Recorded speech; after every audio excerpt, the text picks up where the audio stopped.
Live, হ্যাঁ আমরা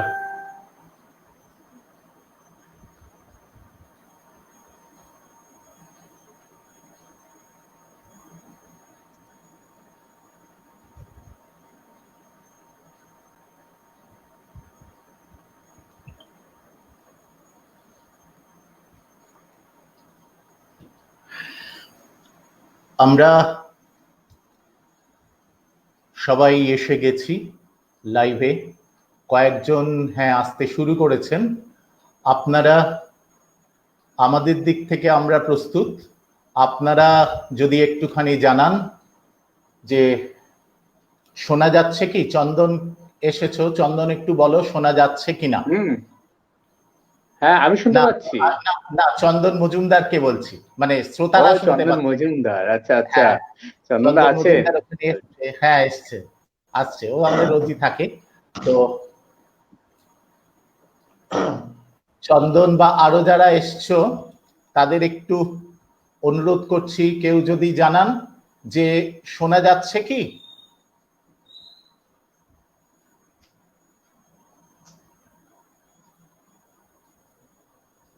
একটু কেউ যদি জানান যে শোনা যাচ্ছে বা সব ঠিকঠাক আছে। হ্যাঁ শোনা যাচ্ছে, চন্দন জানিয়েছে যে শোনা যাচ্ছে। ঠিক আছে, তাহলে আমরা শুরু করছি। নমস্কার। প্রতি বৃহস্পতিবারের মতো শ্রুতি অঙ্গনের ফেসবুক পেজ থেকে আমি অলোক মুখোপাধ্যায় আপনাদের সবাইকে জানাচ্ছি আন্তরিক প্রীতি ও শুভেচ্ছা।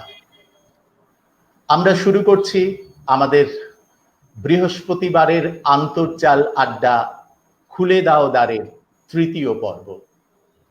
আজকে লকডাউন, সুতরাং আমাদের প্রত্যেকেরই দুয়ার রুদ্ধ। সারাদিনে কেউ নিশ্চয়ই আমরা বাইরে বেরোইনি, এবং বাইরে থেকেও কারোর তো ভেতরে আসার, বাড়িতে আসার প্রশ্ন নেই। সুতরাং দুয়ার যখন বন্ধ, মনের দুয়ার খুলে রাখা সবচেয়ে বেশি প্রয়োজন। তাই আমরা আপনারাও আপনাদের মনের দুয়ার খুলে রাখুন। আমরা আপনার ড্রয়িং রুমে ওই ছোট্ট মোবাইল যন্ত্রটিতে কিংবা ল্যাপটপে হাজির হয়ে যাচ্ছি। কবিতাকে নিয়ে আমরা আগামী 1.5 ঘন্টা একসঙ্গে আড্ডা দেব, কথা বলবো। কবিতা আবৃত্তি তো হবেই নিশ্চয়ই। কবি অন্নদা শঙ্কর রায়ের কয়েকটি পংক্তি মনে পড়ে যাচ্ছে। ভুল হয়ে গেছে বিলকুল, আর সব কিছু ভাগ হয়ে গেছে, ভাগ হয়নি কো নজরুল। এই ভুলটুকু বেঁচে থাক, বাঙালি বলতে একজন আছে, দুর্গতি তার ঘুচে যাক। জানি না তার দুর্গতি আমরা ঘোচাতে পেরেছিলাম কিনা, কিন্তু আমাদের প্রাণের কবি, আমাদের চেতনার কবি কাজী নজরুল ইসলামের প্রয়াণ দিবস আগামী 29শে আগস্ট, অর্থাৎ আর একদিন বাদে। 1976 সালের 29শে আগস্ট কবি প্রয়াত হয়েছিলেন। তাই আজকে কাজী নজরুল ইসলামকে শ্রদ্ধা জানিয়ে আমরা আমাদের অনুষ্ঠান শুরু করলাম। আমাদের মধ্যে উপস্থিত হয়েছেন কবি চন্দন নাথ। সবাইকেই মোটামুটি আপনারা চেনেন, সবাই পরিচিত মুখ। উপস্থিত হয়েছেন কবি চন্দন নাথ, এই সময়ের অত্যন্ত জনপ্রিয় কবি। কিন্তু আশ্চর্যের বিষয়, এখনো তার একটিও কাব্যগ্রন্থ নেই। কিন্তু সেই খেদ আমাদের অনেকটাই মিটছে ফেসবুকের কল্যাণে। ফেসবুকের দৌলতে আমরা টাটকা টাটকা কবিতাগুলো পেয়ে যাচ্ছি, এবং এটা যে আমরা যারা কবিতা প্রেমী, যারা কবিতা নিয়ে থাকতে ভালোবাসি, তাদের কাছে কি আনন্দের। যেদিন সকালবেলা উঠেই টাটকা টাটকা কবিতা পেয়ে যাই, সেদিন দিনটাই একদম অন্যরকম হয়ে যায়। আমাদের মধ্যে উপস্থিত আছেন আরেকজন কবি, একদম কয়েনের এপিঠ আর ওপিঠ বলা যায়, অনির্বাণ ঘোষ। দুজনেই অত্যন্ত ঘনিষ্ঠ বন্ধু এবং আমরাও সবাই অত্যন্ত পরিচিত। অনির্বাণ ঘোষও চন্দননাথেরও কবিতা শুরু করেছিলেন তিনি শিশুদের কবিতা দিয়ে। শিশুদের জন্য কবিতা লিখতেই তিনি বেশি ভালোবাসেন, কিন্তু বড়দের জন্য আমাদের চারপাশে যা ঘটে চলে সেই সমস্ত ঘটনাবলী একেবারে কষাঘাতের মতন বড়দের কবিতায় চলে আসে, আমাদের সজাগ করে দেয়। অনির্বাণ ঘোষেরও মূলত তাই। একদম ছোটদের ছড়া দিয়ে, কবিতা দিয়ে, তার কবিতার সঙ্গে ছড়ার সঙ্গে আমরা পরিচিত হই, কিন্তু ফেসবুকে যখন পারিপার্শ্বিক ঘটনা নিয়ে তার এক একটি কবিতা দেখতে পাই তখন চমকে চমকে উঠতে হয়, শিহরিত হতে হয়। আপনারা এই দুজন কবিকে আমরা আমাদের মাঝে পেয়ে আজকে সত্যিই খুব আনন্দিত। আপনারাও নিশ্চয়ই অনেক কবিতা শুনবেন চন্দন এবং অনির্বাণের কণ্ঠে। আমাদের মধ্যে উপস্থিত আছেন এই সময়ের প্রখ্যাত বাচিক শিল্পী ডালিয়া বসু সাহা। ডালিয়ার আবৃত্তি অত্যন্ত জনপ্রিয় হয়েছে। ডালিয়া তার কবিতা আবৃত্তি জীবন শুরু করে প্রখ্যাত আবৃত্তি শিল্পী, প্রণম্য আবৃত্তি শিল্পী রত্না মিত্রের তত্ত্বাবধানে। তারপর জগন্নাথ বসু, উর্মিমালা বসুর কাছে শিক্ষা লাভ করে এবং তারপরেও যুক্ত হয় আবৃত্তি পরিষদের সঙ্গে। এই সময়ের অন্যতম সংগঠন আবৃত্তি সংগঠন, আবৃত্তি পরিষদের সঙ্গে ও দীর্ঘদিন ধরে যুক্ত আছে। এবং ডালিয়ার আরো একটি পরিচয় আছে, সেই বিষয়ে আমরা পরে হয়তো আসবো আবারও। ডালিয়া সারেগামা পা খ্যাত সারেগামা পা খ্যাত যে দুর্নিবারের মা হচ্ছে ডালিয়া। এটা আমাদের প্রথম যেদিন আমি জানতে পেরেছিলাম সারেগামা পা চলাকালীন, সেদিন ভীষণ রকম ভাবে আনন্দ পেয়েছিলাম। আমি আসবো ডালিয়ার কাছে এ প্রসঙ্গে, ওর এই দ্বৈত পরিচয় সেটাকে ও কিভাবে উপভোগ করে সেটা নিশ্চয়ই শুনবো। আমাদের মধ্যে উপস্থিত আছে আরেক বাচিক শিল্পী সুমনা কুন্ডু।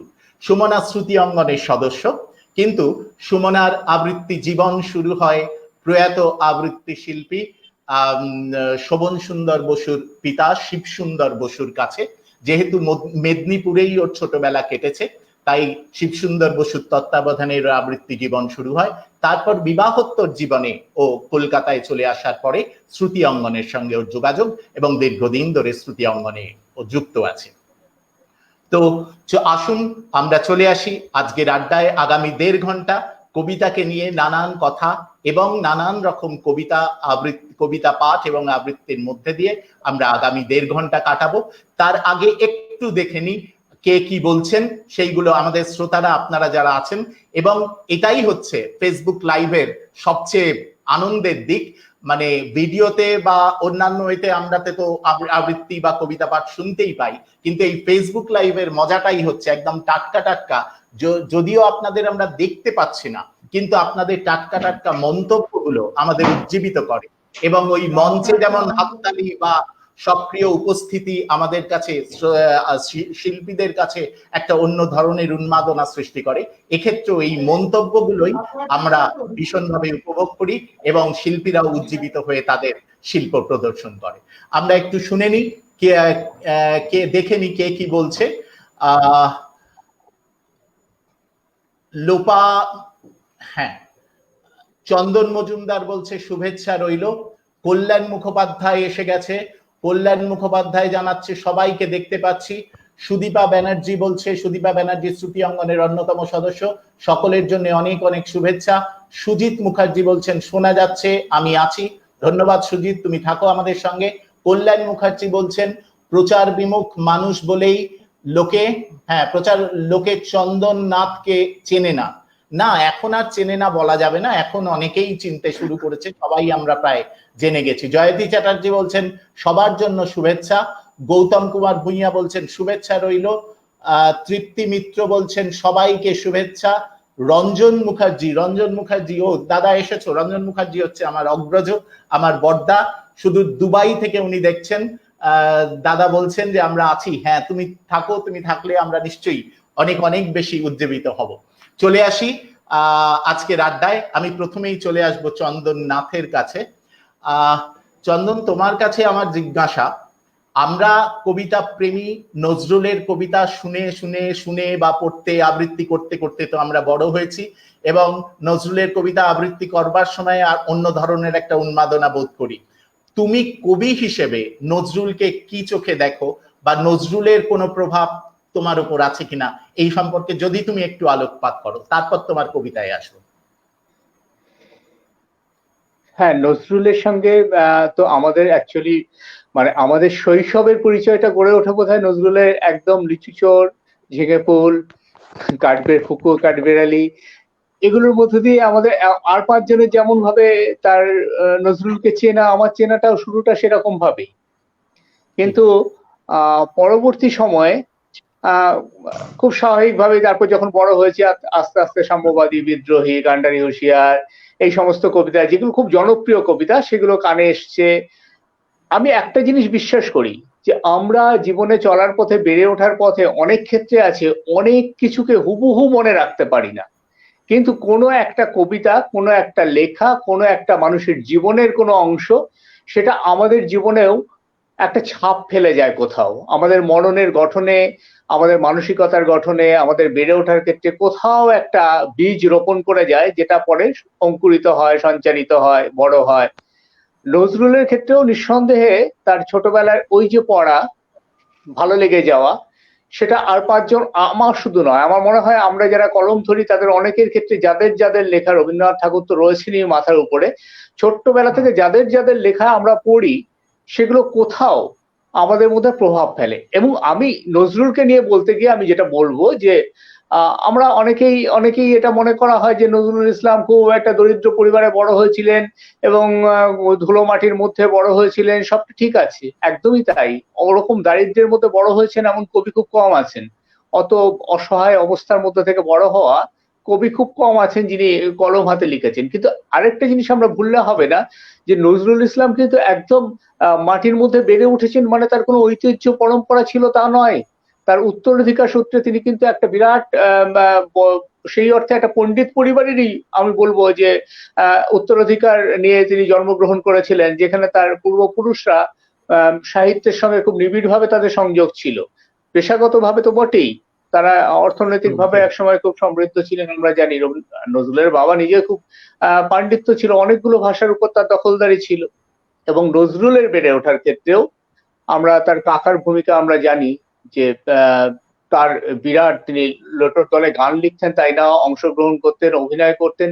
এগুলো যেমন ভাবে আমরা বলছি, যে কথাটা আমি বলতে চাইছি যে আমাদের জীবনে যেমন নজরুলের কোনো একটা প্রভাব আছে, নজরুলের কলম হাতে নেওয়ার ক্ষেত্রে অথবা এই যে ছড়া বাঁধা, গান বাঁধা, লেটোর গান, কিংবা তারপরে আস্তে আস্তে আস্তে আস্তে সাহিত্যের সঙ্গে সম্পৃক্ত হয়ে ওঠা, এটাও কিন্তু তার একটা পরিমণ্ডল কিন্তু তারও ছিল। এমনটা নয়, এমনটা যদি আমরা মনে করি একদম ধুলোমাটির মধ্যে পড়েছিলেন, সেই যে ওই বেকারিতে যখন কাজ করতেন তখন রাস্তার মধ্যে ধুলোয় ঘুমাতেন, বিষয়টা শুধুমাত্র ওইটুকু দেখলে হবে না। তিনি কিন্তু তার আগ্রহ, তার সাহিত্যের প্রতি যে অনুরাগ, সেটা জন্মানোর মতো একটা অনুপ্রেরণা কিন্তু তার মধ্যে থেকেও, ওই দারিদ্র, ওই অসহায়তার মধ্যে থেকেও খুঁজে পাওয়ার জায়গা তিনি পেয়েছিলেন। আর নজরুলকে খুব স্বাভাবিকভাবেই, এটা আপনি একটা প্রশ্ন করেছেন যে নজরুলের প্রভাব আমার ক্ষেত্রে আছে কিনা, ভীষণভাবে আছে, ভীষণভাবে আছে। কারণ নজরুল যে সাম্যবাদের বিশ্বাসী ছিলেন, আমি খুব দৃঢ় কণ্ঠে বলতে চাই যে সেই সাম্যবাদের বিশ্বাস তার প্রতি আমিও একদম মানে নিবিড় ভাবে সেই বিশ্বাসী। তিনি তার জীবনের পরবর্তী ক্ষেত্রে যখন প্রথম বিশ্বযুদ্ধের বেঙ্গল রেজিমেন্ট ভেঙে গেল, তারপর উনি ফিরে এলেন, এখানে ফিরে এসে তিনি কমিউনিস্ট আন্দোলনের সঙ্গে যুক্ত হয়ে গেলেন, মুজফ্ফর আহমেদের কাছে ছিলেন তিনি দীর্ঘদিন। এবং সেই অর্থে আমি বলবো মুজফ্ফর আহমেদ তাকে প্রায় আগলে রেখেছিলেন একটা পর্যায়ে, যখন তিনি এদিক ওদিক, তার একটা চঞ্চলতা ছোটবেলা থেকেই তার মধ্যে ছিল, যে এদিক ওদিক চলে যাওয়া, একটা নতুন জীবন, একটা জীবনের স্রোতে ভেসে যাওয়া, নতুন কিছুকে জানার আগ্রহ, এইটার মধ্যে তিনি দেওঘর চলে গেছিলেন। সেখানে গিয়ে কি অসহায় অবস্থায় পড়েছিলেন আমরা জানি। তাকে রীতিমতো টোপ দিয়ে আমি বলবো যে তাকে নিয়ে যাওয়া হয়েছিল একটা বিরাট অর্থমূল্যের একটা কাজ দেওয়া হবে বলে, কিন্তু সেখানে গিয়ে এমন চূড়ান্ত অর্থ সংকটে পড়লেন, সেখান থেকে ফিরে এলেন। তো এই যে তারপরে এখানে এসে শৈলজানন্দ মুখোপাধ্যায় এবং মুজফ্ফর সঙ্গে তিনি থাকলেন, হ্যাঁ, আসলে তো আমরা মুজফ্ফর জানি আহমেদের সঙ্গে নজরুলের দীর্ঘদিন জীবন। ছিলেন এবং তারপর লেখালেখি, তারপর আবার এখান থেকে আবার বাংলাদেশ চলে গেলেন, মানে যেটাকে আমরা বলতে পারি যে ওপার বাংলা, যেটা এই মুহূর্তে যেটা ওপার হ্যাঁ, বাংলা আর কি, সেই মুহূর্তে অবশ্যই ছিল না, সেটা একটা জায়গাতেই ছিল। কিন্তু তিনি আবার ওখানে চলে গেলেন, সেখানে গিয়েও আমরা জানি যে তিনি আবারও কিছুটা যেন কক্ষচ্যুত হয়ে গেলেন। তারপর ফিরে আসা, তারপর কলম ধরা, এবং এই মেহনতি মানুষের লড়াই, যে লড়াইয়ের কথা তিনি তার লেখার মধ্যে বারবার ফুটিয়ে তুলেছেন, যে সাম্যের কথা, ঐক্যের কথা ফুটিয়ে তুলেছেন, সেটা নিঃসন্দেহে আমাদেরকে প্রাণিত করে। এবং আমি একটু হ্যাঁ, ব্যক্তিগতভাবে আমরা তো একটু বেশি জানি। উদ্বুদ্ধই হই তার লেখা থেকে। সুকান্ত ভট্টাচার্যের লেখা থেকে যেমন উদ্বুদ্ধ হই, ঠিক তেমনি ঠিক, নজরুলের সেটা তো লেখাও আমরা আমাকে জানি। একটা দিশা দেখাতে সাহায্য করে, অবশ্যই। হ্যাঁ, অ্যাকচুয়ালি সত্যি কথা বলতে কি, নজরুলের এই যে জীবন, আর ছুটে বেড়ানো, মানে ছুটে বেরিয়েছেন সারা জীবন, হ্যাঁ, আমি একটা কোনো এক কবিতার মধ্যে জায়গায় দিয়ে বলতে পারি। আমি নজরুলের হ্যাঁ প্রতি হ্যাঁ আমার সেটাই, যা বলার সেটা আমার হ্যাঁ একটি লেখা নিশ্চয়ই, দিয়েই আমি বলি বরঞ্চ। খুব ভালো, বলবো? নিশ্চয়ই সেটা শুনি। হ্যাঁ নিশ্চয়ই, অবশ্যই, অবশ্যই। শোনা যাচ্ছে? হ্যাঁ একদম শোনা যাচ্ছে, শোনা আমি যাচ্ছে। বুঝতে পারছি না শোনা যাচ্ছে কিনা। না শোনা যাচ্ছে, শোনা যাচ্ছে, একদম শোনা যাচ্ছে, খুব ভালো শোনা যাচ্ছে। তুমি আমাদের শুনতে পাচ্ছ তো? তুমি আমাদের শুনতে পাচ্ছ তো? আহ হ্যাঁ, চন্দনের বোধহয় নেটের একটু সমস্যা হলো, এক্ষুনি চন্দনকে দেখতে পাচ্ছি না। ঠিক আছে, চন্দননাথ ফিরে আসুন, আমরা ততক্ষণে চলে যাই ডালিয়া। ডালিয়া তোমার কাছে আমরা যাচ্ছি। আহ হ্যাঁ, ডালিয়া শুনতে পাচ্ছ তো? ডালিয়া শুনতে পাচ্ছ? হ্যাঁ, শুনতে পাচ্ছি। ডালিয়া তোমার কাছে আসি, হ্যাঁ, পাচ্ছি। তোমার কাছে আসি। আহ, তোমার তো আবৃত্তি জীবন নিয়ে তুমি কিভাবে শুরু করেছিলে সেই নিয়ে যদি খুব অল্পভাবে, খুব অল্পের মধ্যে আমাদের একটু বলো, তারপরে তোমার কণ্ঠে নজরুলের একটি কবিতা শুনবো। হ্যাঁ, আবৃত্তি জীবনের আপনিই তো মুখবন্ধটা করে হুম হুম দিয়েছেন। কোথায় কোথায় গেছিলাম, কিভাবে শিখেছি। ছোট থেকেই আমি ভীষণই কবিতা এবং ছড়ার প্রতি আকৃষ্ট ছিলাম। যে লোকে যেমন, বুঝতে আমি পেরেছি। শুনেছি মার কাছে যে লোককে যেমন গান শুনিয়ে ঘুম পাড়ানো হয়, আমি গান শুনলে ঘুমোতাম না, ছড়া শুনলে ঘুমোতাম। তা সেই ছোট আচ্ছা, থেকেই রক্তের মধ্যে আর কি বা কবিতা আমার আছে, ছিল। তারপরে তো নেটওয়ার্কের সেটা একটু আস্তে সমস্যা আস্তে হচ্ছে। হুম এগিয়ে চলা। হ্যাঁ চন্দন, একটু নেটওয়ার্কের সমস্যা হচ্ছিল, আমরা ডালিয়ার কাছে এসেছি, আবার তোমার কাছে ফিরে যাব ডালিয়ার হয়ে গেলে। ঠিক আছে, হ্যাঁ ডালিয়া বলো। হুম আমি কি কবিতায় তোমার, চলে যাই? হ্যাঁ হ্যাঁ কবিতায় এসো। হুম আহ শুরু করব তো অবশ্যই নজরুল ইসলামের কবিতা দিয়ে। আহ আমি যেহেতু এটা শ্রুতি অঙ্গনের প্ল্যাটফর্ম, সেহেতু আমি একটু চেষ্টা করব মানে যে কবিতাগুলো প্রচলিত হ্যাঁ, নয় এবং নেটওয়ার্কের একটু আমার সমস্যা খুব হচ্ছে। কম বলা, হ্যাঁ, সেইগুলো আজকে আমি বলতে। তো ঠিক আমি আছে, যে কবিতাটা দিয়ে শুরু করব, এই কবিতাটা হলো একেবারেই নজরুলের একটা বাঁধ ভাঙার কবিতা। উনি তো ভীষণ সাহসী বিদ্রোহী কবি যাকে বলা হয়। যে এই কবিতায় উনি একটা স্বর্গের কল্পনা করেছেন, যে স্বর্গে কোনো বুড়ো মানুষ যেতে পারে না, কোনো নিয়ম বাঁধা ছকে বাঁধা মানুষ যেতে পারে না। সেখানে শুধু যৌবনের আহ্বান, যৌবনের অবাধ প্রবেশ। বেশ, কবিতার নাম শুনি। আয় বেহেশতে কে যাবি আয়। আয় বেহেশতে কে যাবি আয়, প্রাণের বুলন্দ দরওয়াজায়। তাজা বা তাজার গাহিয়া গান, চির তরুণের চির মেলায়। আয় বেহেশতে কে যাবি আয়। যুবা যুবতীর সে দেশে ভিড়, সেথা যেতে নারে বুদ্ধা পীর। শাস্ত্র শকুন জ্ঞান মজুর, যেতে নারে সেই হুড়ি পরীর। শরাব সাকির গুলিস্তায়, আয় বেহেশতে কে যাবি আয়। সেথা হরদম খুশির মৌজ, তীর হানে কালো আঁখির ফৌজ। পায়ে পায়ে সেথা আরজি পেশ, দিল চাহে সদা দিলা ফরোজ। পিরানে পরাণ বাঁধা সেথায়, আয় বেহেশতে কে যাবি আয়। করিল না যারা জীবনে ভুল, দলিল না কাঁটা ছেড়েনি ফুল। দারোয়ান হয়ে সারা জীবন আগুলিল বেড়া, ছুলো না গুল। যেতে না রে তারাই জলসায়, আয় বেহেশতে কে যাবি আয়। বুড়ো নীতিবিদ নুড়ির প্রায় পেল না কো এক বিন্দু রস। চিরকাল জলে রহিয়া হায়। কাঁটা বিঁধে যার ক্ষত আঙুল, দোলে ফুলো মালা তারি গলায়। আয় বেহেশতে কে যাবি আয়, আয় বেহেশতে কে যাবি আয়। তিলে তিলে যারা পিষে মারে অপরের সাথে আপনারে, ধরনের ঈদ উৎসবে রোজা রেখে পড়ে থাকে দ্বারে। কাফের তাহারা ঈদ গায়ে, আয় বেহেশতে কে যাবি আয়। বুলবুল গে ফেরে বলি, যাহারা শাসায় ফুল বনে। ফুটিতে দিল না ফুলকলি, ফুটিলে কুসুম পায়ে দলি। মারিয়াছে পাছে বাঁশ বিলায়, হারাম তারাই মুশায়রায়। আয় বেহেশতে কে যাবি আয়। হেথা কোলে নিয়ে দিল রুবা, শরাবি গজল গাহে যুবা। প্রিয়ার বেদাগ কপলে গো, এঁকে দেয় তিল মনোলোভা। প্রেমের পাপীর এ মজরায়, আয় বেহেশতে কে যাবি আয়। আসিতে পারে না হেথা বেদিন, মৃত প্রাণহীন জরা মলিন, নওজওয়ানির এ মেহফিল, খুন ও শরাব হেথা অভিন, হেথা ধনুবাথা ফুলমালায়, আয় বেহেস্তে কে যাবি আয়।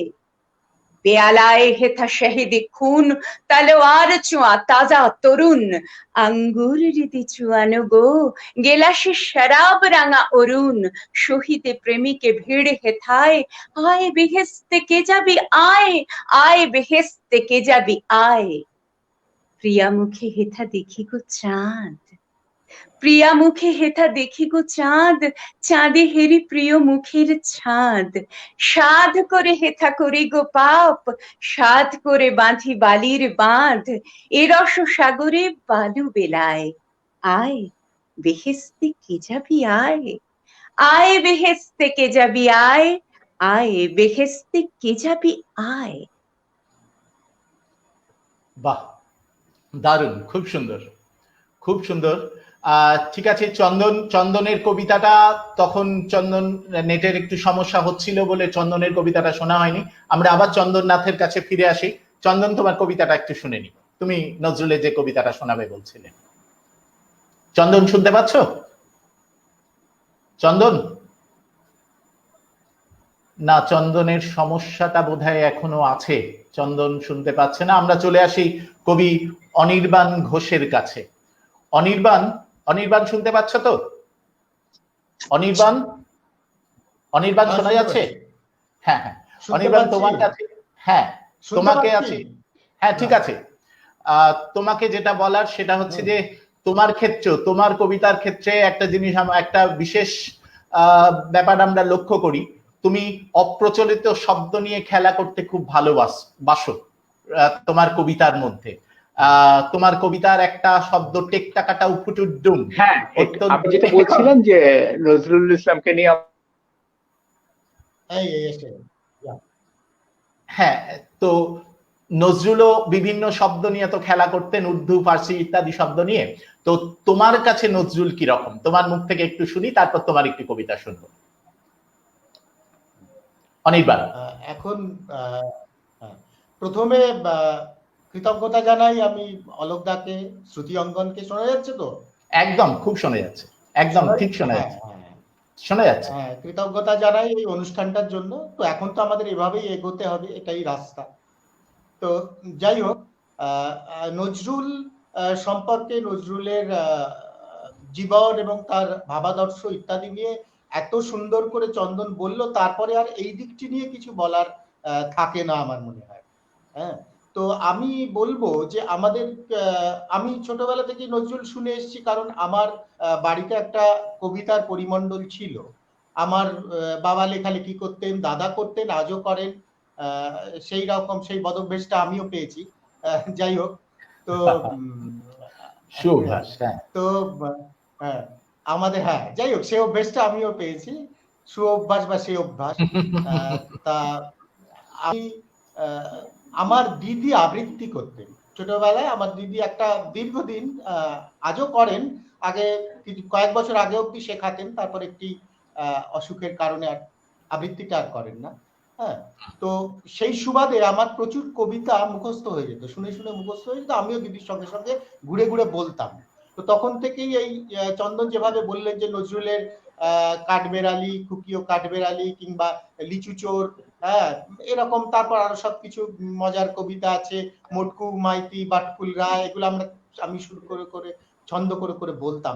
এইভাবেই নজরুল আমাদের মধ্যে ঢুকে গেছেন। আসলে বাঙালির না দুটো মূল দিক আছে, বাঙালির ভাবনার, বাঙালির আদর্শের, সবকিছুর যদি এই সাহিত্যের এই প্রেক্ষিতে বা কবিতার এই প্রেক্ষিতে ভাবা হয়, দুটো দিক আছে। একটা হচ্ছে রবীন্দ্রনাথ, একদিক নজরুল। আমাদের এই দুটো মানে খুব শক্ত খুঁটি আর কি। আমার হৃদয়ে রবীন্দ্রনাথ, চেতনাতে নজরুল। চেতনাথ, সবার হৃদয়ে রবীন্দ্রনাথ, এটা লিখে দিয়েছিল, অতি বিখ্যাত। হ্যাঁ হ্যাঁ, তো যতই আসুক বিঘ্ন বিপদ, হাওয়া হোক প্রতিকূল, এক হাতে বাজে রুদ্রবীণা, কণ্ঠে গীতাঞ্জলি, হাজার সূর্য চোখের তারায় আমরা যে পথ চলি। মনে আছে? যাই হোক, হ্যাঁ, তো এইরকম ভাবে আমি নজরুল। তবে আমাদের একটা, আমি একটু বড় হয়ে যেটা অনুভব করেছি, যে আমাদের একটা কিছু কিছু একটা ঘরানায় বেঁধে দেওয়ার প্রবণতা আছে, তার কিছুটা প্রেক্ষিত অবশ্যই রয়েছে, আমি অস্বীকার করি না। যেমন জীবনানন্দ নির্জনতার কবি, জীবনানন্দ বিষণ্ণতার কবি, এরকম যে তাকে পুরোটা পড়লে কিন্তু সবটা এরকম খুঁজে পাওয়া যায় না। তেমনি নজরুলের ক্ষেত্রেও বিদ্রোহী কবি, যে নজরুল সবসময় বিদ্রোহী নয়, তার কারণ তারা পুরো ব্যাপারটা পড়েননি, মানে পড়েননি আমি ওভাবে বলছি না, হয়তো সেভাবে বলেন না তারা। নজরুলকে বিদ্রোহী কবি এরকম একটা, যেহেতু বিদ্রোহী কবিতা লিখেছেন বা ওই ধরনের বিদ্রোহাত্মক বিষয় আশয় রয়েছে তার কবিতার মধ্যে, বিষয়বস্তু রয়েছে, তার মানে তিনি বিদ্রোহী কবি তা নন। বিশেষত তার গানগুলো, আমি তো তার গানে মানে এত বিমুগ্ধ বরাবর, তার গানগুলো এত অনন্য, মানে আমি ওই কথা ওইভাবে তার প্রয়োগ, আমার আপনার চেয়ে আপন যেজন খুঁজি তারে আমি আপনার, মানে এই কথা মানে ভাবা যায় না। তার ফলে নজরুল আমাদের আসলে রক্তে মিশে আছে, সে নিয়ে আর নতুন করে বলার কিছু নেই। তবে নজরুল নিয়ে আমি একটা কবিতা বলতে চাইছি, তবে আমার মনে হয় এটা আগে যদি আমি চন্দনের কবিতা না আগে শুনলে না আমার ওই একটু ওই বলে না বুস্ট আপ হওয়া আর কি, মানে একটুখানি আমি এনার্জিটা নিয়ে নিই আর কি। ফলে আমি আগে চাইছি চন্দন কবিতা পড়ে নিক, তারপর আমি। ঠিক আছে, আমরা তাহলে আবার চন্দননাথের কাছে চলে আসি। চন্দনের কবিতাটা শুনবো, যে কবিতাটা বলতে গিয়ে বিঘ্ন ঘটেছিল, আমরা শুনে নি সেই কবিতাটা।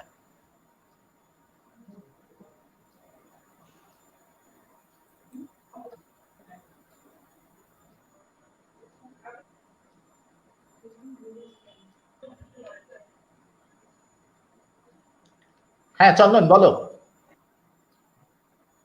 চন্দন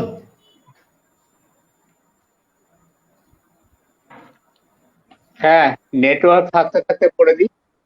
হ্যাঁ বলো বলো। হ্যাঁ, যে কথাটা অনির্বাণ বলছিল এটা ঠিক কথা। নজরুলকে আমরা বিদ্রোহী কবি বলি, কিন্তু তার তার জীবনের মতোই তার এত দিকে ব্যাপ্তি ছিল, এবং একটা অস্থিরতা আমি বলবো তার জীবনের মধ্যে একদম অন্তর্লীন ছিল।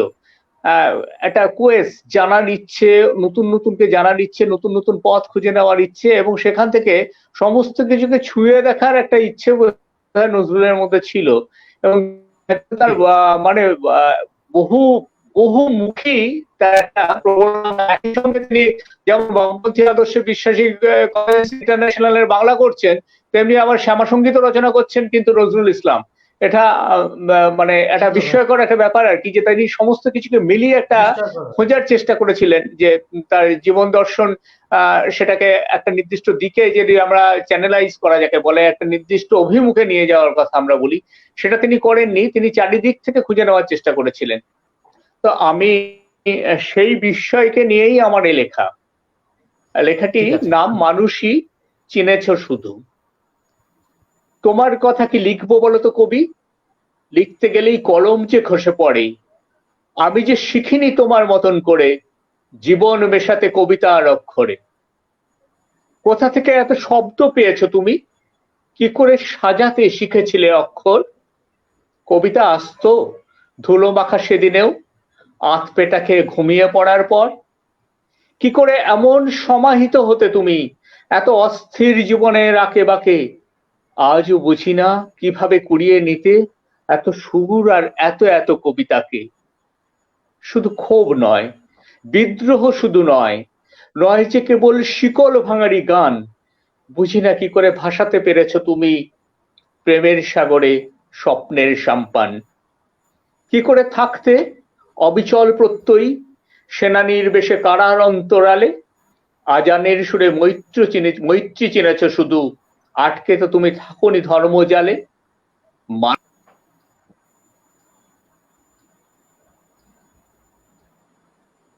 চন্দনের ওই এলাকায় নেটের সমস্যা ভীষণ রকম ভাবে হচ্ছে, কিছু করার নেই, আমাদের তো এইভাবেই চলতে হবে। ঠিক আছে অনির্বাণ, তাহলে তোমার কাছেই চলে আসি, তোমার কবিতা শুনি। আচ্ছা, তো অলোকদা যেটা বলছিলেন শব্দ নিয়ে, শুনতে পাচ্ছেন তো? হ্যাঁ শুনতে পাচ্ছি, শুনতে পাচ্ছি। অলোকদা যেটা বলছিলেন যে শব্দ নিয়ে, আমার সত্যি বিভিন্ন শব্দের প্রতি খুঁজে আমার একটা নেশা আছে, কারো কারো অবশ্যই আছে। আমার নেশা হচ্ছে অভিধান দেখা, আমি খুলে খুলে না ওই বাংলা অভিধান, বিভিন্ন অভিধানগুলো ঘাঁটি, এটা বিভিন্ন শব্দ তা কিভাবে এসছে ইত্যাদি, এগুলো আমার একটা কৌতূহল বরাবর। তাই নজরুলের শব্দ ব্যবহারের প্রাচুর্য আমার অসাধারণ লাগে। রবীন্দ্রনাথ তো করে আচ্ছা। গেছেনই, রবীন্দ্রনাথ তো সব দিক থেকে সবকিছুর দিশা দেখিয়ে গেছে, সুতরাং রবীন্দ্রনাথকে আমি আলাদা রাখি। আর নজরুল শব্দ ব্যবহারের ক্ষেত্রে বিভিন্ন শব্দকে দেশি শব্দ, আরবি ফার্সি ইত্যাদি নানা শব্দকে এত মুন্সিয়ানায় তিনি প্রয়োগ করেছেন যে ভাবা যায় না। আমার এই ব্যাপারটা খুব টানে। তো আমি তাকে নিয়ে একটা কবিতা লিখেছি, শুনে নি, এটাও খানিকটা পরীক্ষামূলক ভাবে, তারও প্রচুর শব্দ আমি ব্যবহার করেছি তাতে। আর তার নজরুলের ছন্দ ব্যাপারটা আমার কাছে খুব আকর্ষণীয়। তো নিশ্চয়ই, হ্যাঁ, তোমার কবিতাটার কবিতায় নাম তো ছন্দের বিশাল। মৃত্যুকে, হ্যাঁ হ্যাঁ হ্যাঁ, এক্স্যাক্টলি। কবিতাটার নাম মৃত্যুকে ডাক জীবন পানে। এটা আমরা শুনেছি নজরুলের একটি লাইনের মধ্যে আছে, ডাক করে ডাক মৃত্যুকে ডাক জীবন পানে। তো বেশ, কবিতাটার শুনি। নাম মৃত্যুকে ডাক জীবন পানে। কিছু কিছু ছন্দ থাকে, কিছু কিছু ছন্দ থাকে যন্ত্রণা ভুলিয়ে রাখে, কিছু কিছু ছন্দ প্রাণের মধ্যে গানের দোলায় দোলে, কিছু কিছু অগ্নিশিখা রক্তাভ অলক্টিকা হৃদয়ের মধ্যে আগুন রঙের ফাগুন জাগিয়ে তোলে। কিছু কিছু ছন্দ থাকে, এটা একটা রিদমে পড়লে ভালো লাগে, কিছু কিছু ছন্দ থাকে যন্ত্রণা ভুলিয়ে রাখে, কিছু কিছু ছন্দ প্রাণের মধ্যে গানের দোলায় দোলে, কিছু কিছু অগ্নিশিখা রক্তাভ অলক্টিকা হৃদয়ের মধ্যে আগুন রঙের ফাগুন জাগিয়ে তোলে। কিছু কিছু শব্দ রাজি মুখরিত আতশবাজি বসরাই গুল খিলিয়ে সুর মিলিয়ে অগ্নি বিনায় বেজে ওঠে রিনিক ঝিনি শত শত রাগ রাগিনী অবিরল হৃদয়ে জুড়ে মুক্ত সুরের ঝর্ণা ধারায়। কিছু কিছু স্বপ্ন আছে, কিছু কিছু স্বপ্ন আছে ধরা দেয় নিজের কাছে, বেঁচে উঠি নতুন করে আঁকড়ে ধরে সে স্বপ্নকে, নেমে পড়ি দৃপ্ত মনে জীবনের রণাঙ্গনে, যেন কেউ শরাব মেশায় তীব্র নেশা রঙিন চোখে। আসে যদি আসুক প্রমাদ দিল ডাক দুন্দুভিনাদ, আসে যদি আসুক প্রমাদ দিল ডাক দুন্দুভিনাদ, ছুটে যাই শুভক্ষণে প্রভঞ্জনের মহল্লাসে, বেজে ওঠে রুদ্র বীণা কিছুতেই ভয় করি না, দুর্যোগে ভাসাচ্ছি নাও সবাই দাঁড়াও সবার পাশে। ভাঙে হাল হয়তো দেখি নাচে ঘোর কালবশিখী, তবু গাই প্রাণের গাথা উঁচিয়ে মাথা অভ্রভেদী, কারার ওই লৌহ কপাট ভেঙে ফেল কররে লোপাট, রক্ত জমাট শিকল পূজার পাষাণ বেদী। বাহ, দারুণ, অসাধারণ, দারুণ সুন্দর, খুব সুন্দর। আমরা চলে আসি সুমনার কাছে। সুমনার কাছে চলে আসি। সুমনা, তুমি কি শোনাচ্ছ বলো? আমি প্রথমেই নজরুল ইসলামের কবিতা দিয়ে শুরু করছি। তো নজরুল ইসলামকে সবার কাছেই শুনলাম যে বিদ্রোহী কবি তো শুধু তিনি নন, তার স্বদেশপ্রীতির পাশাপাশি যেমন আমরা ভক্তিমূলক দেখতে পাই, সেই রকম প্রকৃতির প্রেম তার কবিতায় একটা বিশেষ জায়গা করে নিয়েছে।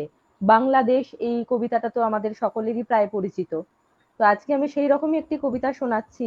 কবিতাটির নাম পল্লী জননী। একই অপরূপ রূপে মা তোমায় হেরিনু পল্লী জননী, ফুলে ও ফসলে কাদা মাটি জলে ঝলমল করে লাবণী, রৌদ্র তপ্ত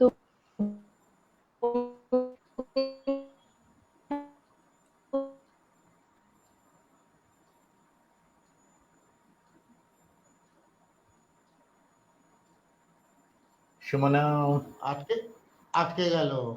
একই হ্যাঁ, অপরূপ আটকে রূপে গেছে। মা তোমায় হেরিনু পল্লী জননী, কেতকী কদম যুথিকা কুসুমে বর্ষায় গাঁথো মালিকা, পথে অবিরল ছিটাইয়া জল খেলো চঞ্চলা বালিকা,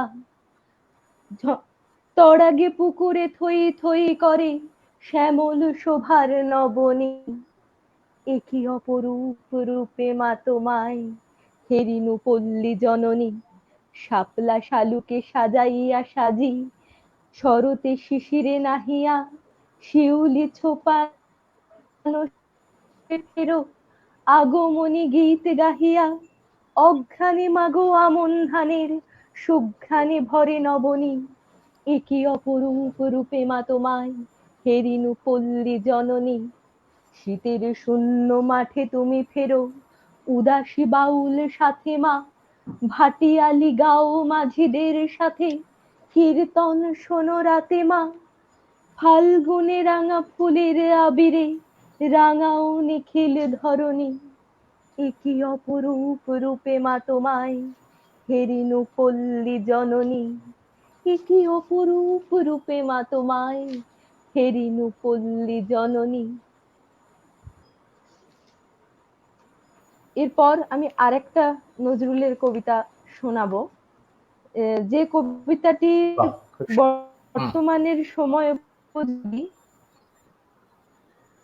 এখানে কবি সাধারণ মানুষের পাপের ভাগীদার হয়ে পরমেশ্বরের কাছে ক্ষমা প্রার্থী।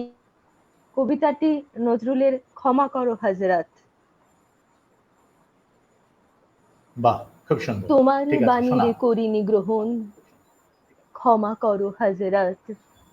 ভুলিয়া গিয়াছি তব আদর্শ, তোমার দেখানো পথ। বিলাস বিভব দলিয়াছ পায়ে, ধুলি সম তুমি প্রভু। তুমি চাহ নাই আমরা হইব বাদশা নওয়াব কভু। এই ধরনীর ধন সম্ভার সকলের তাহে সম অধিকার। তুমি বলেছিলে ধরণীতে সমান পুত্রবৎ। তোমার বাণীরে করিনি গ্রহণ, ক্ষমা করো হাজরাত। তোমার ধর্মে অবিশ্বাসীরে তুমি ঘৃণা নাহি করে আপনি তাদের করিয়াছ সেবা ঠাঁই দিয়ে নিজ ঘরে। ভিন ধর্মের পূজা মন্দির ভাঙিতে আদেশ দাওনি হে বীর। আমরা আজিকে সহ্য করিতে পারি না তো পরমত। তোমার বাইরে করিনি গ্রহণ, ক্ষমা করো হাজরাত। তুমি চাহো নাই ধর্মের নামে গ্লানিকর হানাহানি। তলোয়ার তুমি দাও নাই হাতে, দিয়াছ অমর বাণী। মোরা ভুলে গিয়ে মান্যতা বেহেস্ত হতে ঝরে না তো আর, তাই তব রহমান। তোমার বাণীরে করিনি গ্রহণ, ক্ষমা করো হাজরাত। খুব সুন্দর, দারুণ, খুব ভালো। ঠিক আছে, এই সুযোগে আমি একটা কবিতা বলার অনুমতি চেয়ে নিচ্ছি, কারণ অবশ্যই অবশ্যই। হ্যাঁ,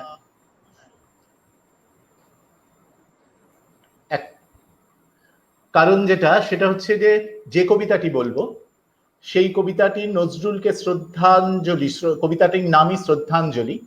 কবিতাটি লিখেছিলেন প্রয়াত আবৃত্তি শিল্পী নীলাদ্রি শেখর বসু, এবং কবিতাটি লেখা হয়, নজরুল তো প্রয়াত হন 1976 সালের 29 আগস্ট। তো যেদিন প্রয়াত হয়েছিলেন সেদিন মধ্যরাত্রে কবিতাটি লেখা হয়। নীলাদ্রি শেখর বসুর কবিতা, নাম শ্রদ্ধাঞ্জলি। তোমারে হাতের লেখনীতে ছিল ঘৃণার চাবুক, তোমার প্রখর দৃষ্টিতে ছিল ঝড়ের প্রহার। তোমার কথায় নিপীড়িত প্রাণ বেঁধেছে বুক, তাদের ক্ষুধারে আগুন ঢাকেনি কোনো আহার। তোমার দু চোখে প্রেম ছিল আর ছিল অনুরাগ, তোমার হাতের বাঁশরিতে ছিল মধুর তান। তোমার মরম বেদনায় কাঁদে সুর বেহাগ, গুল বাগিচার বুলবুলিয়ার গায়ে না গান। রক্তে তোমার তরঙ্গে ছিল প্রাণীর দোলা, ভেঙেছ দুহাতে জাত বিচারের পাষাণ ভার।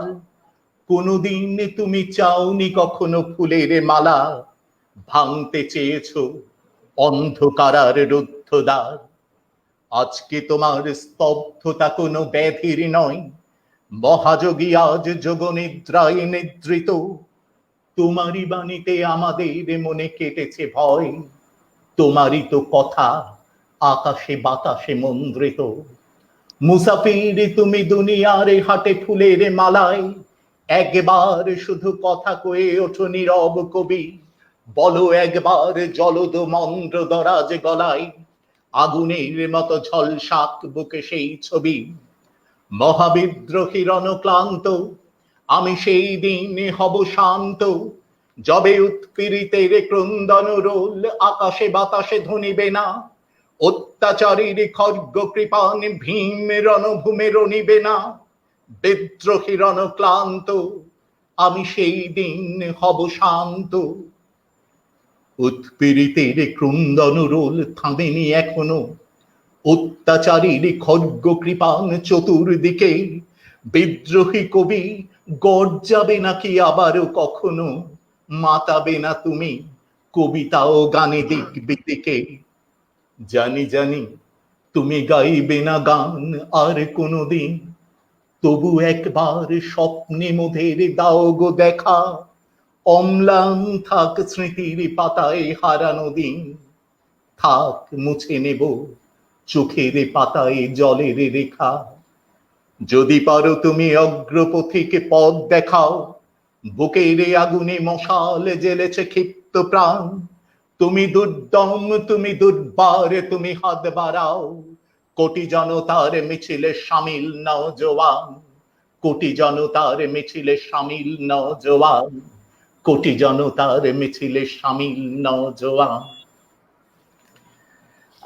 এটা এই কবিতাটি প্রথম যখন হাতে পাই সত্যি মোহিত হয়ে যাই, এবং যখন শুনি যে নীলাদ্রিদার কণ্ঠে আমরা শুনেছি নজরুলের বিভিন্ন কবিতার আবৃত্তি এখনো কানে ভাসে, এবং তিনি কিভাবে আবৃত্তি করতেন সেটা যারা শুনেছেন জানেন, যাদের শোনার সৌভাগ্য হয়েছে। এবং যেদিন জানতে পারি যে নজরুল যেদিন প্রয়াত হন সেদিন মাঝরাতেই এই কবিতাটি লেখা হয়েছিল, স্বাভাবিকভাবে কবিতাটির প্রতি একটা অন্য ধরনের অনুভূতি, অন্য ধরনের মনমিতা গড়ে উঠেছে, যে কারণে আজকের এই এতে হঠাৎই মনে হলো যে এই কবিতাটা বোধহয় আবৃত্তি করার মানে প্রকৃত সময় বোধহয় এইটা। যাই হোক, এবারে আমরা চলে আসব অন্য প্রসঙ্গে। আমি ডালিয়ার কাছে আরেকবার আসি। ডালিয়া, তুমি তো তোমাকে আবৃত্তি পরিষদে তুমি দীর্ঘদিন ধরে যুক্ত আছো, আবৃত্তি বা শ্রুতি নাটক সবকিছুর মধ্যেই তুমি তোমার দক্ষতা তুমি প্রমাণ করেছো। তোমার কাছে কবিতা নিশ্চয়ই শুনবো। তার আগে যে কথাটা বলতে চাই, ওই যে প্রসঙ্গটা উঠে এসেছিল তোমার পুত্র দুর্নিবারের প্রসঙ্গ। দুর্নিবার এই প্রজন্মের হার্টথ্রব দুর্নিবার, সারেগামা পার পরে ওর জনপ্রিয়তা সত্যি সত্যি ঈর্ষণীয়। তো এবং তোমার বাচিক শিল্পী হিসেবে একটা পরিচিতি ছিলই, তারপরে তুমি বিভিন্ন মিডিয়ায় দেখলাম তোমাকে পরিচয় করিয়ে দেয়া হচ্ছে তুমি দুর্নিবারের মা। তোমার যে এই যে নতুন পরিচিতি, এইটা তুমি কিভাবে, তোমার মনের মধ্যে কিভাবে প্রভাব ফেললো, বা তুমি কিভাবে দেখলে এই ব্যাপারটাকে, বা তোমার অনুভূতিটা যদি এই প্রসঙ্গে একটু শুনে নি ডালিয়া। আচ্ছা, আমি প্রথমে বোধহয় কালে যন্ত্রে শুভেচ্ছা বার্তাটা জানানো হয়নি। আমি শ্রুতি অঙ্গনের সমস্ত সদস্য, আজকের শ্রোতা দর্শককে আমার আন্তরিক অভিনন্দন, অলোক দাকে আমার আন্তরিক কৃতজ্ঞতা এমন একটা সুন্দর অনুষ্ঠানে আমাকে আহ্বান জানানোর জন্য, অনির্বাণ দা এবং চন্দন দাকে আমার শ্রদ্ধা, সুমনাকে আমার অনেক শুভেচ্ছা। হ্যাঁ, যে প্রশ্নটা বলেছেন সেটা তো আমার কাছে অত্যন্ত সম্মানের এবং গর্বের, যে আমি যখন পরিচিত হই দুর্নিবারের মা। আজকের দিনে মানে আমার বক্তব্য অনুযায়ী আজকের দিনে অনেক শিল্পী আছেন, অনেক লেখক আছেন, অনেক কি বলবো, ইঞ্জিনিয়ার, ডক্টর, মানে প্রফেশনালি অনেকেই ভীষণভাবে এক্সপার্ট এবং সবাই কিছু না কিছু কাজ করছে। কিন্তু আজকের দিনে মানুষের বড় অভাব, আজকের দিনে মায়ের অভাব, বাবার অভাব। সুতরাং আমার ছেলের পরিচয় আমি যেদিন পরিচিত হলাম, সেদিন তো এটা আমার আরেকটা পালক যোগ করলো আমার জীবনে। আমি ভীষণই গর্বিত, ভীষণই আনন্দিত এটা নিয়ে। যে কথাটা আমিও বলছিলাম, মানে যে কথাটা আমিও বলছিলাম যে আমরা যখন বা প্রথম শুনলাম যে দুর্নিবার তোমার পুত্র, স্বাভাবিকভাবে আমাদের মধ্যেও, মানে আমার মনে হলো আমাদেরই একজন, মানে আমাদের পুত্রবৎ, সেই হিসেবে আমাদেরও ভীষণ ভালো লেগেছিল। এবং সত্যি কথা বলতে কি, 100 বার আপনাদের শুভেচ্ছা ভালোবাসা না থাকলে কি ওইখানে পৌঁছতে পারে? আমাদের অফিসে যখন এই কথাটা আস্তে আস্তে খুব হয়তো ঘনিষ্ঠ কাউকে বলেছি, ওই দুর্নিবারের মা জানিস তো আমাদের পরিচিত, একসঙ্গে আবৃত্তি করে আমাদের দীর্ঘদিন, সে আবার আর একজনকে গিয়ে বলেছে, সে একজন এসে বললো, অলোকদা তোমার সঙ্গে দুর্নিবারদার মায়ের পরিচয়, দুর্নিবারের মায়ের পরিচয় আছে? আমি একটা, আমার মুখটা যেন অজান্তে ফুটে উঠলো। এই ধরনের একটা feeling। যাই হোক, তোমার কবিতায় আসি, তুমি কি কবিতা শোনাচ্ছ বলো? খুবই আনন্দ। এসো। নিশ্চয়ই। এবার অবশ্যই রবীন্দ্রনাথ। হ্যাঁ, তো আমি বললাম না শ্রুতি অঙ্গনের প্ল্যাটফর্ম, আমার মনে হচ্ছে একটু অন্যরকম কবিতা বলি। তো এই কবিতাটা আমি খুব সাহস করে বলছি। 22শে শ্রাবণ আমরা কাটিয়ে এলাম কিছুদিন। রবীন্দ্রনাথের মৃত্যু চিন্তা সম্পর্কে আমরা সকলেই জানি যে কখনোই তিনি মৃত্যুকে শেষ বলেননি, নতুন এক শুরু, পরম প্রিয়র সাথে মিলন। বলেছেন মৃত্যুর জানলা দিয়ে যতক্ষণ আমরা জীবনকে দেখছি, জীবনের বিশালতা আমরা বুঝতে পারবো না। মৃত্যুর আকাশেই জীবনের মুক্তি, ওনার বক্তব্য অনুযায়ী। তো আমি পলাতকা কাব্যগ্রন্থের মুক্তি বলবো। ডাক্তারে যা বলে বলুক নাকো, রাখো রাখো খুলে রাখো, শিয়রের ওই জানলা দুটো, গায়ে লাগুক হাওয়া। ওষুধ আমার ফুরিয়ে গেছে, ওষুধ খাওয়া। তিতো কড়া কত ওষুধ খেলেমে জীবনে, দিনে দিনে ক্ষণে ক্ষণে বেঁচে থাকা সেই যেন এক রোগ। কত রকম কবিরাজি, কতই মুষ্টি যোগ, একটু মাত্র অসাবধানে বিষম মর্মভোগ। এইটে ভালো, ওইটে মন্দ, যে যা বলে সবার কথা মেনে, নামিয়ে চক্ষু মাথায় ঘোমটা টেনে 22 বছর কাটিয়ে দিলে মেয়ে তোমাদের ঘরে। তাই তো ঘরে পরে সবাই আমায় বললে, লক্ষ্মী সতী, ভালো মানুষ অতি। এ সংসারে এসেছিলেন 9 বছরের মেয়ে। তারপরে এই পরিবারের দীর্ঘ গলি বেয়ে 10-এর ইচ্ছা বোঝাই করা এই জীবনটা টেনে টেনে শেষে পৌঁছিল আজ পথের প্রান্তে এসে। সুখের দুঃখের কথা একটুখানি ভাববো, তেমন সময় ছিল কোথা। এই জীবনটা ভালো কিংবা মন্দ, কিংবা যা হোক একটা কিছু, সেই কথাটা বুঝবো কখন, দেখবো কখন, ভেবে আগু পিছু। একটানা এক ক্লান্ত সুরে কাজের চাকা চলছে ঘুরে ঘুরে। 22 বছর রয়েছে সেই এক চাকাতেই বাঁধা, পাকের ঘোরে আধা। জানি নাই তো আমি যে কি, জানি নাই এ বৃহৎ বসুন্ধরা কি অর্থে যে ভরা। শুনি নাই তো মানুষের কি বাণী মহাকালের বীণায় বাজে। আমি কেবল জানি রাঁধার পরে খাওয়া, আবার খাওয়ার পরে রাঁধা। 22 বছর এক চাকাতেই বাঁধা। মনে হচ্ছে সেই চাকাটা ওই যে থামলো যেন, থামুক তবে, আবার ওষুধ কেন। বসন্তকাল 22 বছর এসেছিল বনের আঙিনায়, গন্ধে বিভোল দক্ষিণ বায় দিয়েছিল জলস্থলের মর্ম দোলায় দোল। হেঁকেছিল খোল রে দুয়ার খোল। সে যে কখন আসতো যেত জানতে পেতেম না যে। হয়তো মনের মাঝে সঙ্গোপনে দিত নাড়া, হয়তো ঘরের কাজে আচম্বিতে ভুল ঘটাতো, হয়তো বাজতো বুকে জন্মান্তরের ব্যথা। কারণ ভোলা দুঃখে সুখে হয়তো পরাণ রইতো চেয়ে, যেন রে কার পায়ের শব্দ শুনে বিউভল ফাল্গুনে। তুমি আসতে আপিস থেকে, যেতে সন্ধেবেলায় পাড়ার কোথা শতরঞ্চ খেলায়। থাক সে কথা, আজকে কেন মনে আসে প্রাণের যত ক্ষণিক ব্যাকুলতা। প্রথম আমার জীবনে এই 22 বছর পরে বসন্তকাল এসেছে মোর ঘরে। জানলা দিয়েছে আকাশ পানে, আনন্দে তাই ক্ষণে ক্ষণে জেগে উঠছে প্রাণে। আমি নারী, আমি মহীয়সী, আমার সুরে সুর বেঁধেছে জ্যোৎস্না বিনায় নিদ্রাবিহীন শশী। আমি নইলে মিথ্যা হতো সন্ধ্যা তারা ওঠা, মিথ্যা হতো কাননে ফুল ফোটা। 22 বছর ধরে মনে ছিল বন্দি আমি অনন্তকাল তোমাদের এই ঘরে, দুঃখ তবু ছিল না তার তরে। অসাড় মনে দিন কেটেছে, আরো কাটতো, আরো বাঁচলে পরে। যেথায় যত জ্ঞাতি, লক্ষ্মী বলে করে আমার খ্যাতি। এই জীবনে সেই যেন মোর পরম সার্থকতা, ঘরের কোণে পাঁচের মুখের কথা।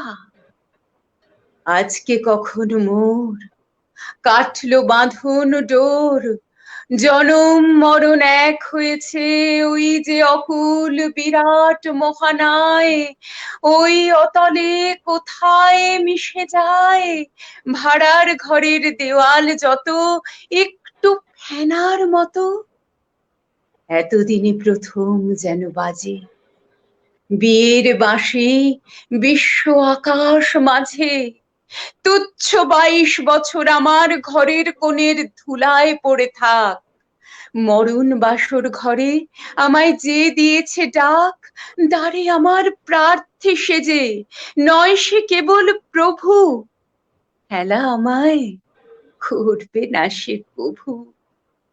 চাই সে আমার কাছে, আমার মাঝে গভীর গোপন যে সুধারস আছে। গ্রহ তারার সভার মাঝারে সে, ওই যে আমার মুখে চেয়ে দাঁড়িয়ে হোথায় রইল নির্নিমেষে।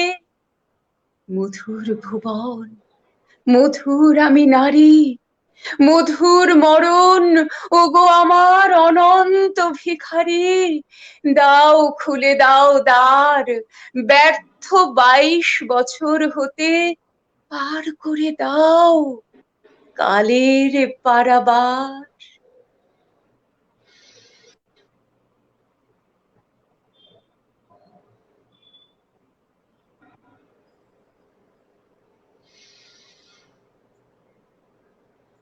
আপনার মাইকটা মনে হয় মিউট, শোনা যাচ্ছে না। মাইকটা মাইক মাইক অলোকদার মাইকটা মিউট আছে। হ্যাঁ হ্যাঁ হ্যাঁ হ্যাঁ হ্যাঁ, ঠিক আছে। আহ, আমরা অনেকক্ষণ বাদে আবার চন্দননাথকে ফিরে পেয়েছি আমাদের মাঝখানে, তাই আমি সরাসরি সময় নষ্ট না করে চলে যাচ্ছি চন্দননাথের কাছে। চন্দনের কাছ থেকে একটি কি কবিতা শুনবো? চন্দন। হ্যাঁ, আমার তো পড়তেই ভয় করছে, কারণ পড়তে গেলেই নেট চলে যাচ্ছে। এখন ঠিক আছে, কানেকশন খুব ডিস্টার্ব করছে আজকে, আমি দেখতে পাচ্ছি।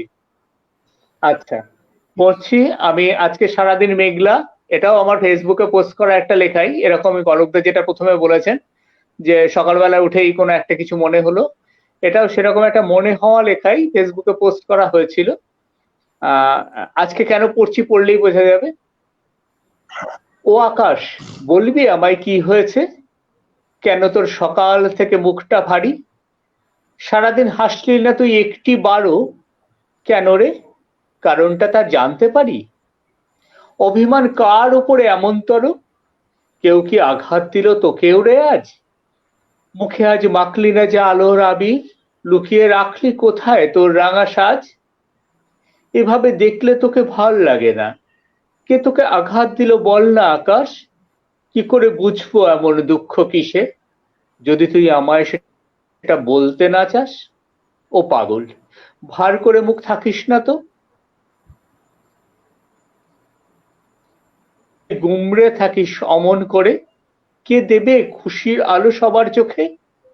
হেসে ওঠ আকাশ, আবার ওঠ, হেসে ওঠ, বেঁধে নে মনটা আবার খুশির তারে। যেটুকু দুঃখ বিষাদ আর অভিমান, মুছে ফের উঠিস হেসে কাল সকালে। আশা করি কাল সকালে আকাশ হেসে উঠবে আবার। এমনিতেই এই করোনা আক্রান্ত সময়ে আমরা খুব বিষণ্ণতার মাঝখানে আছি অনেকেই, তার মধ্যে আকাশ যখন বিষণ্ণ হয়ে থাকে তখন কোথাও কোথাও কারোর মধ্যে সেই বিষণ্ণতাটা বোধহয় একটু বেশি ছড়িয়ে পড়ে। আশা করব, কারণ আরেকটাও বিষয় হচ্ছে যে এই জল অনেক জায়গাতে এমন একটা পরিস্থিতি তৈরি করেছে যেখানে খুব কঠিন সংকট তৈরি হচ্ছে আর কি। কাজে আকাশ যদি একটুখানি আবার প্রসন্ন হয় তাহলে বোধহয় একটু অনেকের মধ্যে আবার খুশি ছড়িয়ে পড়বে। চন্দন, যে কথা বলতে চাইছি, তোমাকে ফিরে শোনা পেয়ে গেল আমাদের কিনা আমি মনে জানি না এটা, একদম শোনা গেছে। কারণ আমার আমি তোমার নেটওয়ার্ক কাছে ভীষণ আরেকটা ডিস্টার্ব করছে। আমি তোমার কাছে আরেকটা কবিতা শুনে নিতে চাইছি, শ্রোতারাও চাইছে অবশ্যই, শোনা গেছে অলোকদা? কারণ তোমাকে পেয়ে। হ্যাঁ হ্যাঁ, শোনা গেছে। তুমি আরেকটা কবিতা শোনাও, আরেকটা কবিতা শোনাও। তুমি শুনতে পাচ্ছো? যা, আবার আবার চলে ঠিক গেল। আছে, আবার চলে গেছে। ঠিক আছে, আমরা তাহলে আসি সুমনার কাছে। হ্যাঁ সুমনা, তোমার কাছে আসি, তারপরে আবার শোনা অনির্বাণের যাচ্ছে? কাছে ফিরে আসবো। হ্যাঁ শোনা যাচ্ছে।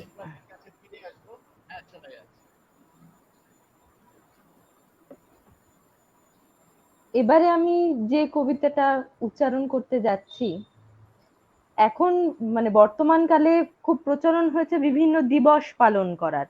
অনেকেই নারী দিবস, পিতৃ দিবস, মাতৃ দিবস আর কি, ফাদার্স ডে, মাদার্স ডে এসব পালন করে থাকে। তো আধুনিক প্রজন্মের কাছে সেই রকম ভালোবাসার দিন হচ্ছে ভ্যালেন্টাইন্স ডে, যেটা 14ই ফেব্রুয়ারি সবাই পালন করে। তো এই ভ্যালেন্টাইন্স ডে এর পিছনে কি কাহিনী রয়েছে, সেই পরিপ্রেক্ষিতে কবি সিদ্ধার্থ সিংহের একটি অদ্ভুত কবিতা আমরা পেয়েছি, খুব সুন্দর, আমার খুব পছন্দের কবিতা। এখন আমার উচ্চারণে কবি সিদ্ধার্থ সিংহের ভ্যালেন্টাইন। যিনি নিজের জায়গায় ঠিক থাকবেন, মৃত্যুর পরেও তিনি বেঁচে থাকবেন। প্রাচীন রোমে জুনো পুজোর জন্য 14ই ফেব্রুয়ারি ছুটি থাকতো। জুনো শুধু সেখানকার দেবদেবীদের রানী ছিলেন না, ছিলেন বিবাহেরও দেবী। সেই পুজো উপলক্ষে বেশ কয়েকদিন ধরে চলতো লিউপারকেলিয়া উৎসব। এই উৎসবটা ছিল ভারী মজার। এলাকার অবিবাহিতা তরুণীরা নিজেদের নাম একটা চিরকুটে লিখে গির্জার সামনে রাখা নির্দিষ্ট কাঁচের জারে ফেলে দিতেন, আর অবিবাহিত পুরুষেরা সেখান থেকে যে যার মতো একটা চিরকুট তুলে নিতেন। যার চিরকুটে যে মহিলার নাম উঠত, তিনি তাকে নিয়েই উৎসবের কটা দিন আনন্দে মেতে থাকতেন। উৎসবের শেষে যদি উভয়কে ভালো লেগে যেত, তাহলে তারা বিয়ে করে নিতেন। কিন্তু সম্রাট দ্বিতীয় ক্লডিয়াসের রাজত্বকালে শুরু হলো ভীষণ যুদ্ধ। হাতছাড়া হয়ে গেল বহু রাজ্য। সম্রাট দেখলেন সেগুলো ফেরাতে গেলে আরো সৈন্যর দরকার, কিন্তু অবাক কাণ্ড, রাজ্যের কোনো যুবকই যুদ্ধে যেতে রাজি নয়। কিন্তু কেন? কে যেন তখন বললেন, প্রেম, ভালোবাসা, ঘর সংসার আর ছেলে মেয়েদের মায়ায় একজন পুরুষকে আষ্টে পৃষ্ঠে বেঁধে ফেলে। তাই বিশাল বাহিনী গড়ে তোলার জন্য তিনি সেদিনই আইন জারি করলেন, কেউ আর বিয়ে করতে পারবে না, বিয়ে করা শাস্তিযোগ্য অপরাধ। এই আইন যে অমান্য করবে তার শিরশ্ছেদ করা হবে। কিন্তু আইন করে তো সবকিছু বন্ধ করা যায় না, তাই লুকিয়ে চুরিয়ে চুপিসারে প্রণয় পর্ব চলতেই লাগলো। এই সময় রোমে এক যাজক ছিলেন, তার নাম ভ্যালেন্টাইন। তিনি এই তরুণ তরুণীদের কাছে ত্রাতার মতো আবির্ভূত হলেন। তার গির্জাতেই নিশুতি রাতে মোমবাতির কাঁপা কাঁপা আলোয় একের পর এক বিবাহ হতে লাগলো। সময় লাগলো না, গুপ্তচরের মারফত সম্রাটের কাছে পৌঁছে গেল সেই খবর। একদিন গভীর রাতে ভ্যালেন্টাইন যখন একটা জুটির বিয়ে দিচ্ছেন, ঠিক তখনই সেখানে আচমকা হানা দিল সম্রাটের অনুচরেরা। বিয়ের জন্য হাজির হওয়া তরুণ তরুণীরা পালিয়ে বাঁচলেন ঠিকই, কিন্তু ফৌজের হাতে ধরা পড়ে গেলেন ভ্যালেন্টাইন। 269 খ্রিস্টাব্দের 14ই ফেব্রুয়ারি, বিবাহের দেবী জুনো পুজোর দিন, তার শিরশ্ছেদ করা হলো। বন্দি থাকার সময় কারা অধিকর্তার একমাত্র মেয়ের প্রেমে পড়ে যান তিনি।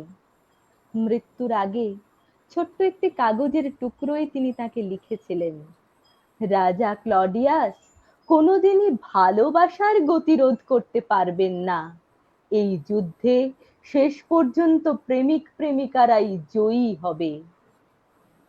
তার সেই ভবিষ্যৎবাণী মিথ্যে হয়নি।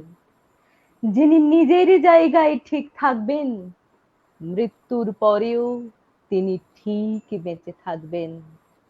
ভ্যালেন্টাইন আজও বেঁচে আছেন। যতদিন এই পৃথিবীতে প্রেম থাকবে, যতদিন কুঁড়ি তার পাপড়ি মেলবে, যতদিন নদীতে বইবে তীর তীরে ঢেউ, ততদিন ততদিন তিনি বেঁচে থাকবেন আমাদের মধ্যে, আমাদের মনের গভীরে। বাহ, খুব সুন্দর, দারুণ। হ্যাঁ, ভ্যালেন্টাইন এর এই ইতিহাস আমরা অনেকেই জানি না, সেটা সুমনার কবিতার মধ্যে দিয়ে জেনে নিলাম। ঠিক আছে, আমরা আবার চলে আসি অনির্বাণের কাছে।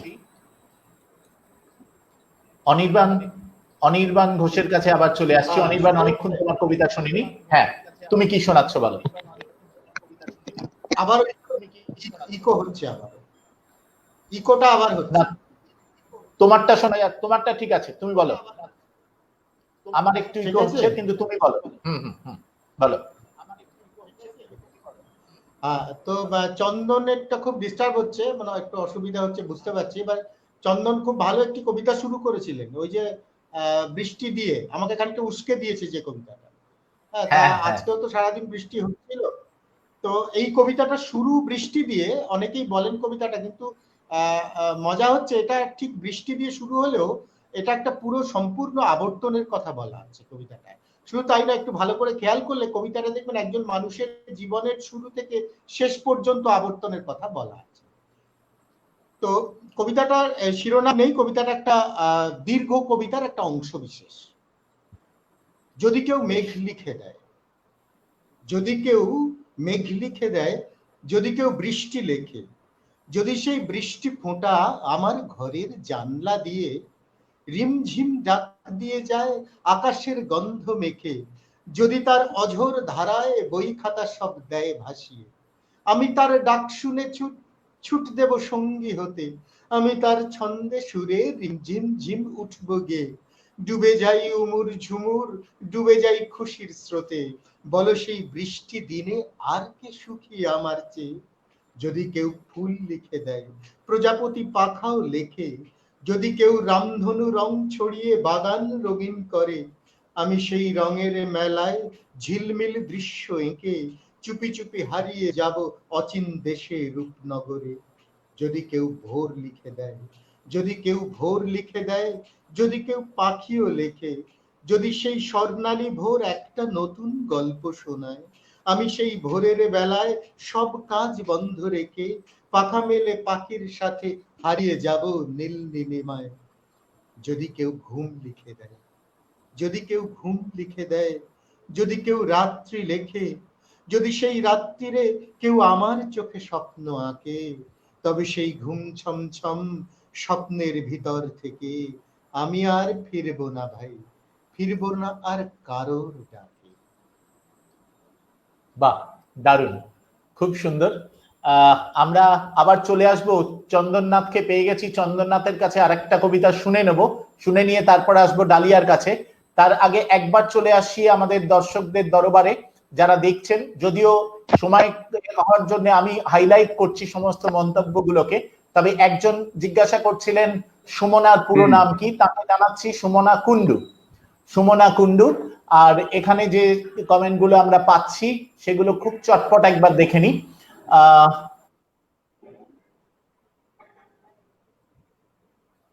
হ্যাঁ, জয়তী চ্যাটার্জি বলছেন সুমনা যতবার শুনি তোর গলায় ভ্যালেন্টাইন ডে দারুণ লাগে। অমিত বন্দ্যোপাধ্যায় বলছেন হ্যাঁ অমিত, সকলের নিবেদনই খুব ভালো লাগছে।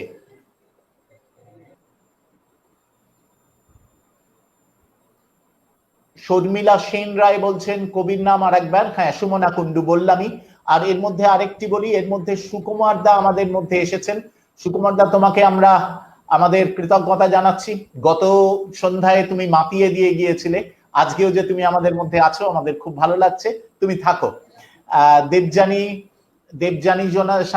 শোনাচ্ছে, বলছে আহা কি সুন্দর ছন্দমাখা কবিতা। আশিস ব্যানার্জি বলছেন যে আমার ভালোবাসা ও শুভেচ্ছা রইল। সুজিত মুখার্জি বলছেন দারুণ, ঠিক আছে, সবাই আপনারা সঙ্গে থাকুন, আমরা চলে আসি। যে লুকোচুরি খেলছে ভীষণ ভাবে আজকে, চন্দনকে যে কোনো মুহূর্তে আমরা আবার হারিয়ে ফেলতে পারি, সুতরাং সময় নষ্ট না করে আমি চলে আসছি চন্দনের কাছে, চন্দননাথের কাছে। চন্দননাথ কবিতা শোনাচ্ছেন। চন্দন, কি কবিতা শুনছি?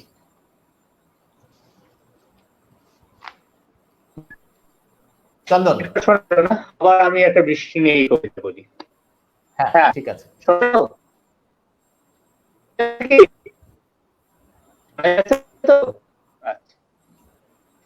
মেঘের জন্ম কেমন করে বৃষ্টি নামে, সবকিছু তার তোমার জানা, যেমনটি ঠিক আমিও জানি। কেমন করে রোদের তাপে জল হয়ে যায় বাষ্পীভূত, কবেই সেটা জানিয়ে গেছেন জলবায়ুবিদ ভূবিজ্ঞানী। তেমন করে আমরা জানি মেঘের গতিবিধির কথাও, কিসের টানে পাল তুলে সে এদিক থেকে ওই দিকে যায়। নিম্নচাপের প্রকোপ কিংবা শীতল হওয়ার সুযোগ পেলে মেঘ হয়ে জুড়ায়। এসব কথা ভূম বইয়ে, এসব জানেরও। তারাই জানায় মেঘ কখন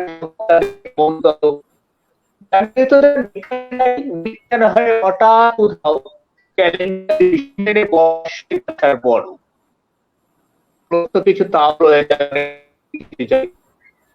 যেমন ধরো, কেমন করে মেঘ জমে যায় মনের কোন, আকাশ যখন শূন্য খাখা, তেমন করে সে মেঘ তখন বৃষ্টি ঝরার সম্ভাবনা।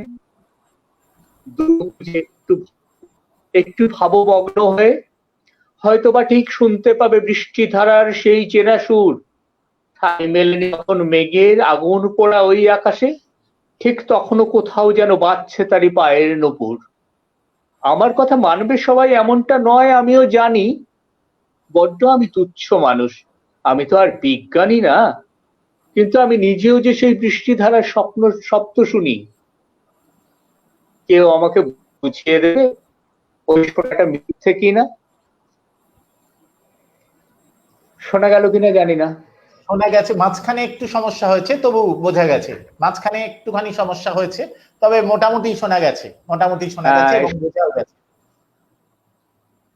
হ্যাঁ, আবার আমরা হারিয়ে ফেললাম। যাই হোক, এই লুকোচুরি খেলা আজকে সারাক্ষণই চলবে মনে হচ্ছে। চন্দনের নাথের ওদিকে সমস্যাটা খুব প্রবল ভাবেই আছে, আজকে নেটের সমস্যা। ডালিয়া, তোমার কাছে চলে আসি। ডালিয়া, এবার তুমি কি শোনাচ্ছ বলো? আমরা এর মধ্যে প্রায় 1 ঘন্টা বেশি কাটিয়ে ফেলেছি। তোমার কাছে কি শুনছি এবার, শোনা।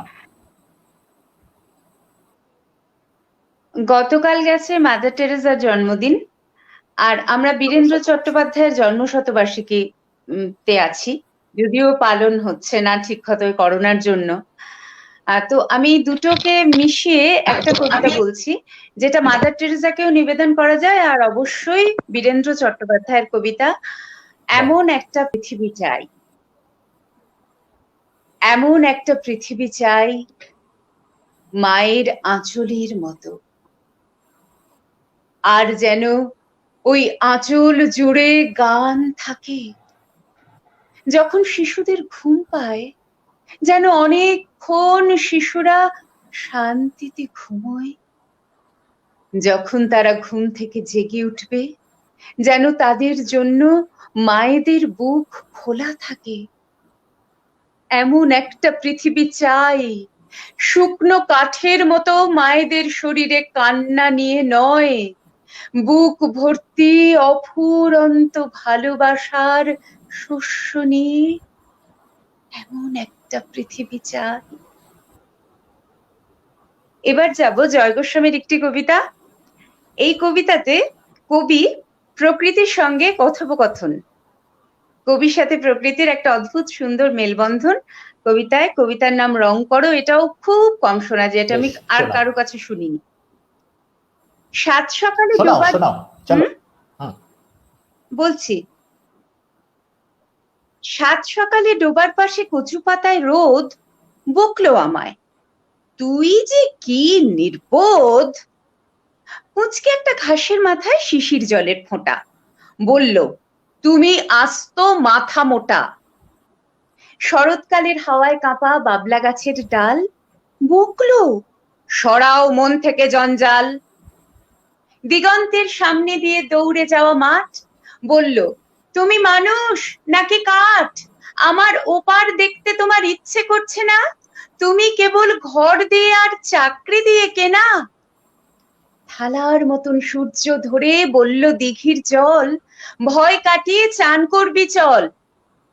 গাছের মাথায় বাঁক নিল যেই একটি বকের সাথে, গাছ বলল, ও অমন কবি আমিও হতে পারি।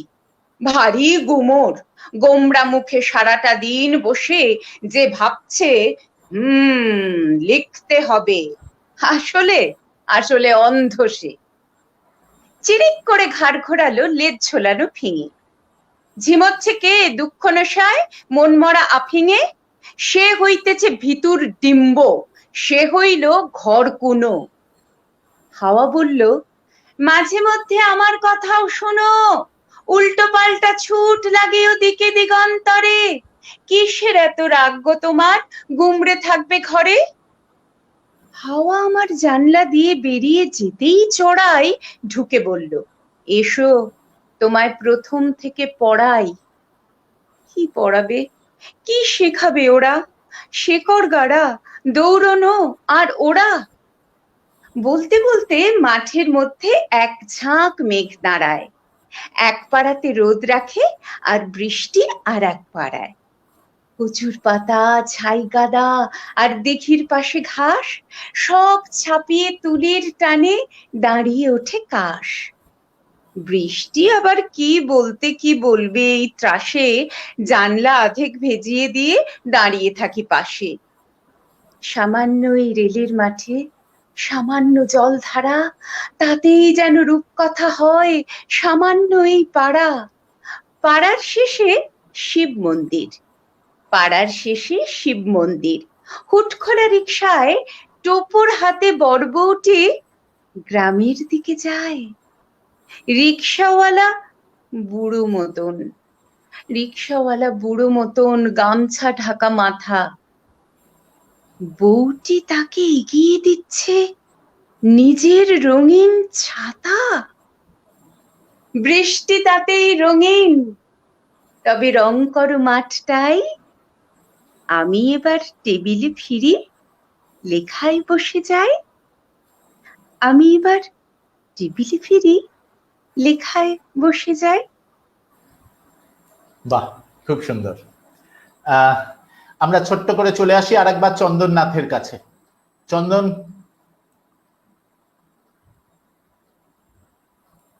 হ্যাঁ চন্দন মিউট আছে। চন্দন কি তোমায় ওখান থেকে মিউট করেছো? চন্দন একটু আনমিউট করো। শোনা যাচ্ছে? হ্যাঁ এবারে শোনা যাচ্ছে। হ্যাঁ তুমি কি শোনাচ্ছ শোনাও একটু, তোমার কাছে শুনে নি আরেকবার। না এখন মিউট নেই তো, শোনা যাচ্ছে না? হ্যাঁ শোনা যাচ্ছে, এখন শোনা যাচ্ছে। শোনা যাচ্ছে না? শোনা যাচ্ছে, যাচ্ছে, শোনা যাচ্ছে। হ্যাঁ আনমিউট করা হ্যাঁ ঠিক আছে। আছে, শোনা যাচ্ছে।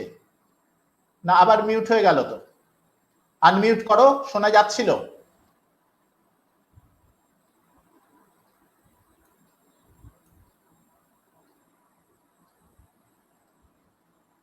চন্দন আনমিউট করে ফেলেছো আবার।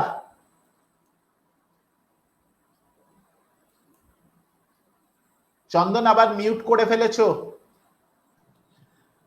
হ্যাঁ হ্যাঁ মিউট, এবারে শোনা আনমিউট যাচ্ছে। করা আছে। শোনা যাচ্ছে না? এবারে শোনা যাচ্ছে, শোনা যাচ্ছে, বলো। আচ্ছা আচ্ছা আচ্ছা। হুম। ব্যস্ত পথের ডিভাইডারে চাপার ডালে ডালে লুকিয়ে ছিল পাতার ফাঁকে ঘুমিয়ে থাকা কুড়ি। ভাবনা ছিল ফুটবে তারা বৃষ্টি যদি নামে, ঝমঝমিয়ে না হোক হলে একটু ইলশে গুড়ি। ধুলোয় ঢাকা শরীর চাপার, পাতায় ডালে ধুলো, পথের ধুলোয় চোখ দুটো তার যায় কেবলই ঢেকে। ফুলবাগানের আনন্দ তো পথের মাঝে নেই, মুক্ত বাতাস পাখির কুজন পাবে সে কোত্থেকে। তবু যখন বৃষ্টি নামে সব ধুলো যায় ধুয়ে, মুখ তুলে সে তাকায় সুদূর নীল আকাশের দিকে। আলোর মাঝে ছড়িয়ে পাতা আকাশটাকেই বলে, নতুন দিনের নতুন ছড়া দাও না আমায় লিখে। আকাশ লেখে পাতায় পাতায় কবিতা আর ছড়া, ঘুম ভাঙিয়ে মুকুলগুলোর শোনায় আলোর গান। দুঃখ টুক্ষ সব ভুলে যায় ডিভাইডারের চাপা, পায়েসে খুঁজে ছন্দ, খুঁজে পায়েসে নতুন তান।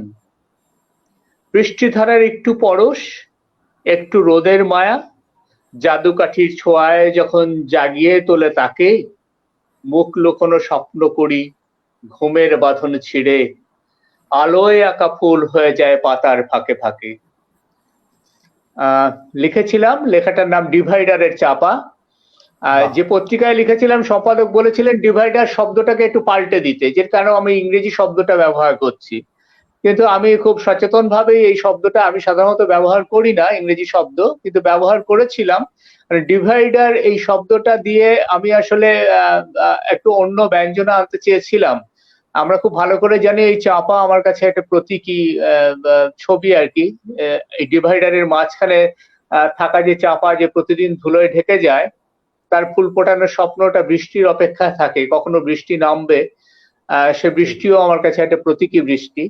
সেই বৃষ্টির অপেক্ষায় আমি স্বপ্ন দেখি যে কোনোদিন সে বৃষ্টি আসবে, সে ডাল ধুয়ে যাবে, ফুল ফুটবে। খুব সুন্দর, স্বাভাবিকভাবেই একদম সুপ্রয়োগ হয়েছে। শোনা গেল কিনা জানি না।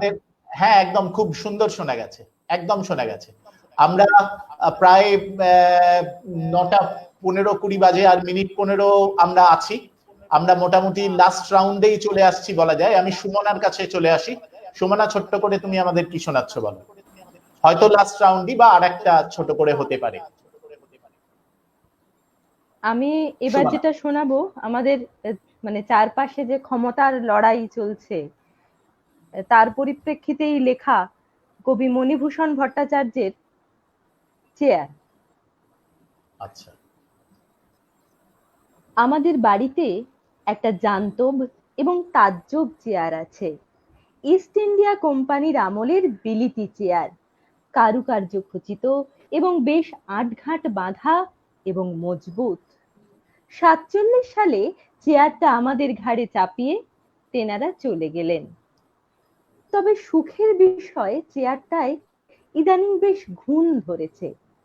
চেয়ারটার একটা বৈশিষ্ট্য আছে, যে কেউ সেটাতে বসে আর সেই মাতব্বর হয়ে যায়, এবং তার দুটো শিং গজায়। আর শিং গজালে গুঁতোবার প্রশ্নটা তো এসেই যায়। আমাদের যৌথ পরিবার এবং বেশ বড়। স্বীকার করতে আপত্তি নেই যে এত বড় পরিবারে অশান্তির শেষ নেই, কিন্তু ভুলেও আমরা কখনো চেয়ারটার ধারপাশ মারাই না। কিন্তু পাড়ার কিছু লোকের চেয়ারটার উপর লম্পট লোভ আছে। এদের 3 ভাগে ভাগ করা যায়।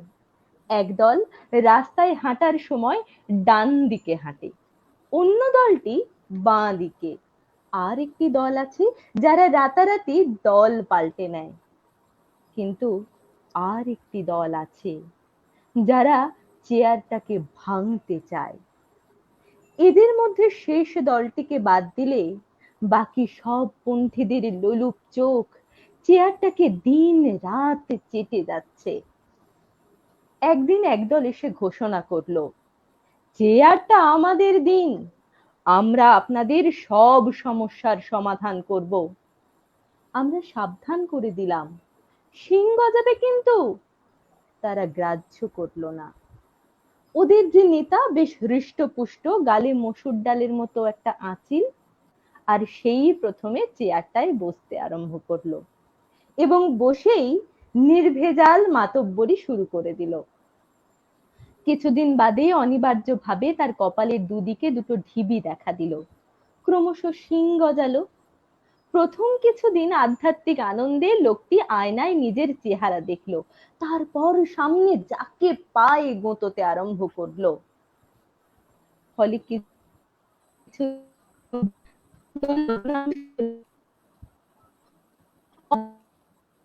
সরে পড়লো। এবার অন্যদের পালা। এরা কিন্তু বেজায় ধূর্ত এবং কৌশলবাজ। এরা আমাদের বলল, দেখুন, চেয়ারটা আমাদের দিন, আপনাদের বিরাট যৌথ পরিবার, সমস্যার অন্ত নেই। আমাদের প্রতিশ্রুতি রইল, চেয়ারটা আমাদের দিলে আমরা আপনাদের সব সমস্যার আংশিক সমাধান করব। আমরা আপনাদের ফুলের মধু খাওয়াবো, জ্যোৎস্না রাতে সবাই গেছে বনে, গাইতে গাইতে রাতকে দিন বানাবো। আমরা খুশি হয়ে চেয়ারটা তাদের দিলাম এবং দেবার সময় সিংহ যাবার কথাটাও বললাম। একগাল হেসে দলের নেতা বললেন, আমরা ওদের মতো নই, চেয়ারে বসাটাই আমাদের একমাত্র লক্ষ্য নয়, আমাদের একমাত্র লক্ষ্য আপনাদের বহুজাতিক পরিবারে আংশিক শান্তি আনা। শান্তি এলো, তবে শ্মশানের শান্তি। কারণ কিছুদিনের মধ্যে তাদেরও শিং গজালো এবং অধিকাংশ লোককে গতিয়ে পেটের নাড়ি ভুঁড়ি বের করে দিলে। এখনই পুরুষানুক্রমে পাওয়া বজ্জাত চেয়ারটাকে ভেঙে উনুন ধরানো ছাড়া আমাদের বাঁচার কোনো উপায় নেই। চেয়ার ধ্বংসকারী দলের জন্য উন্মুখ প্রতীক্ষায় রাত কাটাচ্ছি। বাহ, অসাধারণ, খুব সুন্দর। আমাদের মধ্যে এসেছেন আমাদের সুমনা এবং আমি একসঙ্গে কখনোই কথা বলতে পারছি না। সুমনা আর আমি একসঙ্গে অন থাকলেই একটা ইকো হচ্ছে। যাই হোক, সুমনার কবিতা খুব ভালো শুনলাম। এর মধ্যে আমাদের শ্রোতা হিসেবে আমরা পেয়েছি আর একজন বর্ষিয়ান আবৃত্তি শিল্পীকে, মৃণাল রায় বহরমপুর থেকে বলছেন, দেরি হলো তবে শুনছি। মৃণাল দা, আপনাকে পেয়ে আমরা খুব উৎসাহিত বোধ করছি, আপনি থাকুন আমাদের সঙ্গে। জয়তী চ্যাটার্জি বলছে, বৃষ্টিমুখর দিনে চন্দনদার কবিতা খুব ভালো লাগছে। সুজিত মুখার্জি বলছে, এবার চন্দন বাবুকে ভালোভাবে শোনা গেছে। জয়তী চ্যাটার্জি, আচ্ছা। পিনাকি দাস বলছে, গুড প্রোগ্রাম। পবিত্র দাস বলছেন, আমিও শুনছি। তপতি মিত্র বলছেন, অসাধারণ লাগলো সুমনা। শান্তা মুখার্জি বলছে, সুমনা চেয়ারের বৈশিষ্ট্য বেশ মন কাড়লো। ধন্যবাদ, সবাই মন দিয়ে শুনুন। এবারে আবার চলে আসছি কবি অনির্বাণ ঘোষের কাছে। অনির্বাণ। হ্যাঁ অনির্বাণ, শোনা যাচ্ছে? একদম শোনা যাচ্ছে, খুব ভালো শোনা যাচ্ছে, খুব ভালো শোনা যাচ্ছে, বলো। আচ্ছা, ঠিক। তো এই কবিতাটা যেটা পড়তে যাচ্ছি সেটা হচ্ছে আমার নিজের কবিতা, আমার প্রায় প্রত্যেকটাই নিজের ভালো লাগে না, নিজের কবিতা। তো যে কয়েকটি কতিপয় কবিতা ভালো লাগে তার কয়েকটা এই আমাদের এখানে চন্দননাথ বলে আমার যে বন্ধু আছে, আমার দীর্ঘদিনের অতি প্রিয় বন্ধু, তার সে যত্ন করে ছাপে, তার রং বেরং পত্রিকা আছে, তার রং বেরঙের পুজো বার্ষিকীতে 1412-তে এই কবিতাটা বেরিয়েছে। ও একমাত্র যত্ন করে খুব ভালো করে, অনেকেই ছাপে, যাই হোক ও ছাপে আর।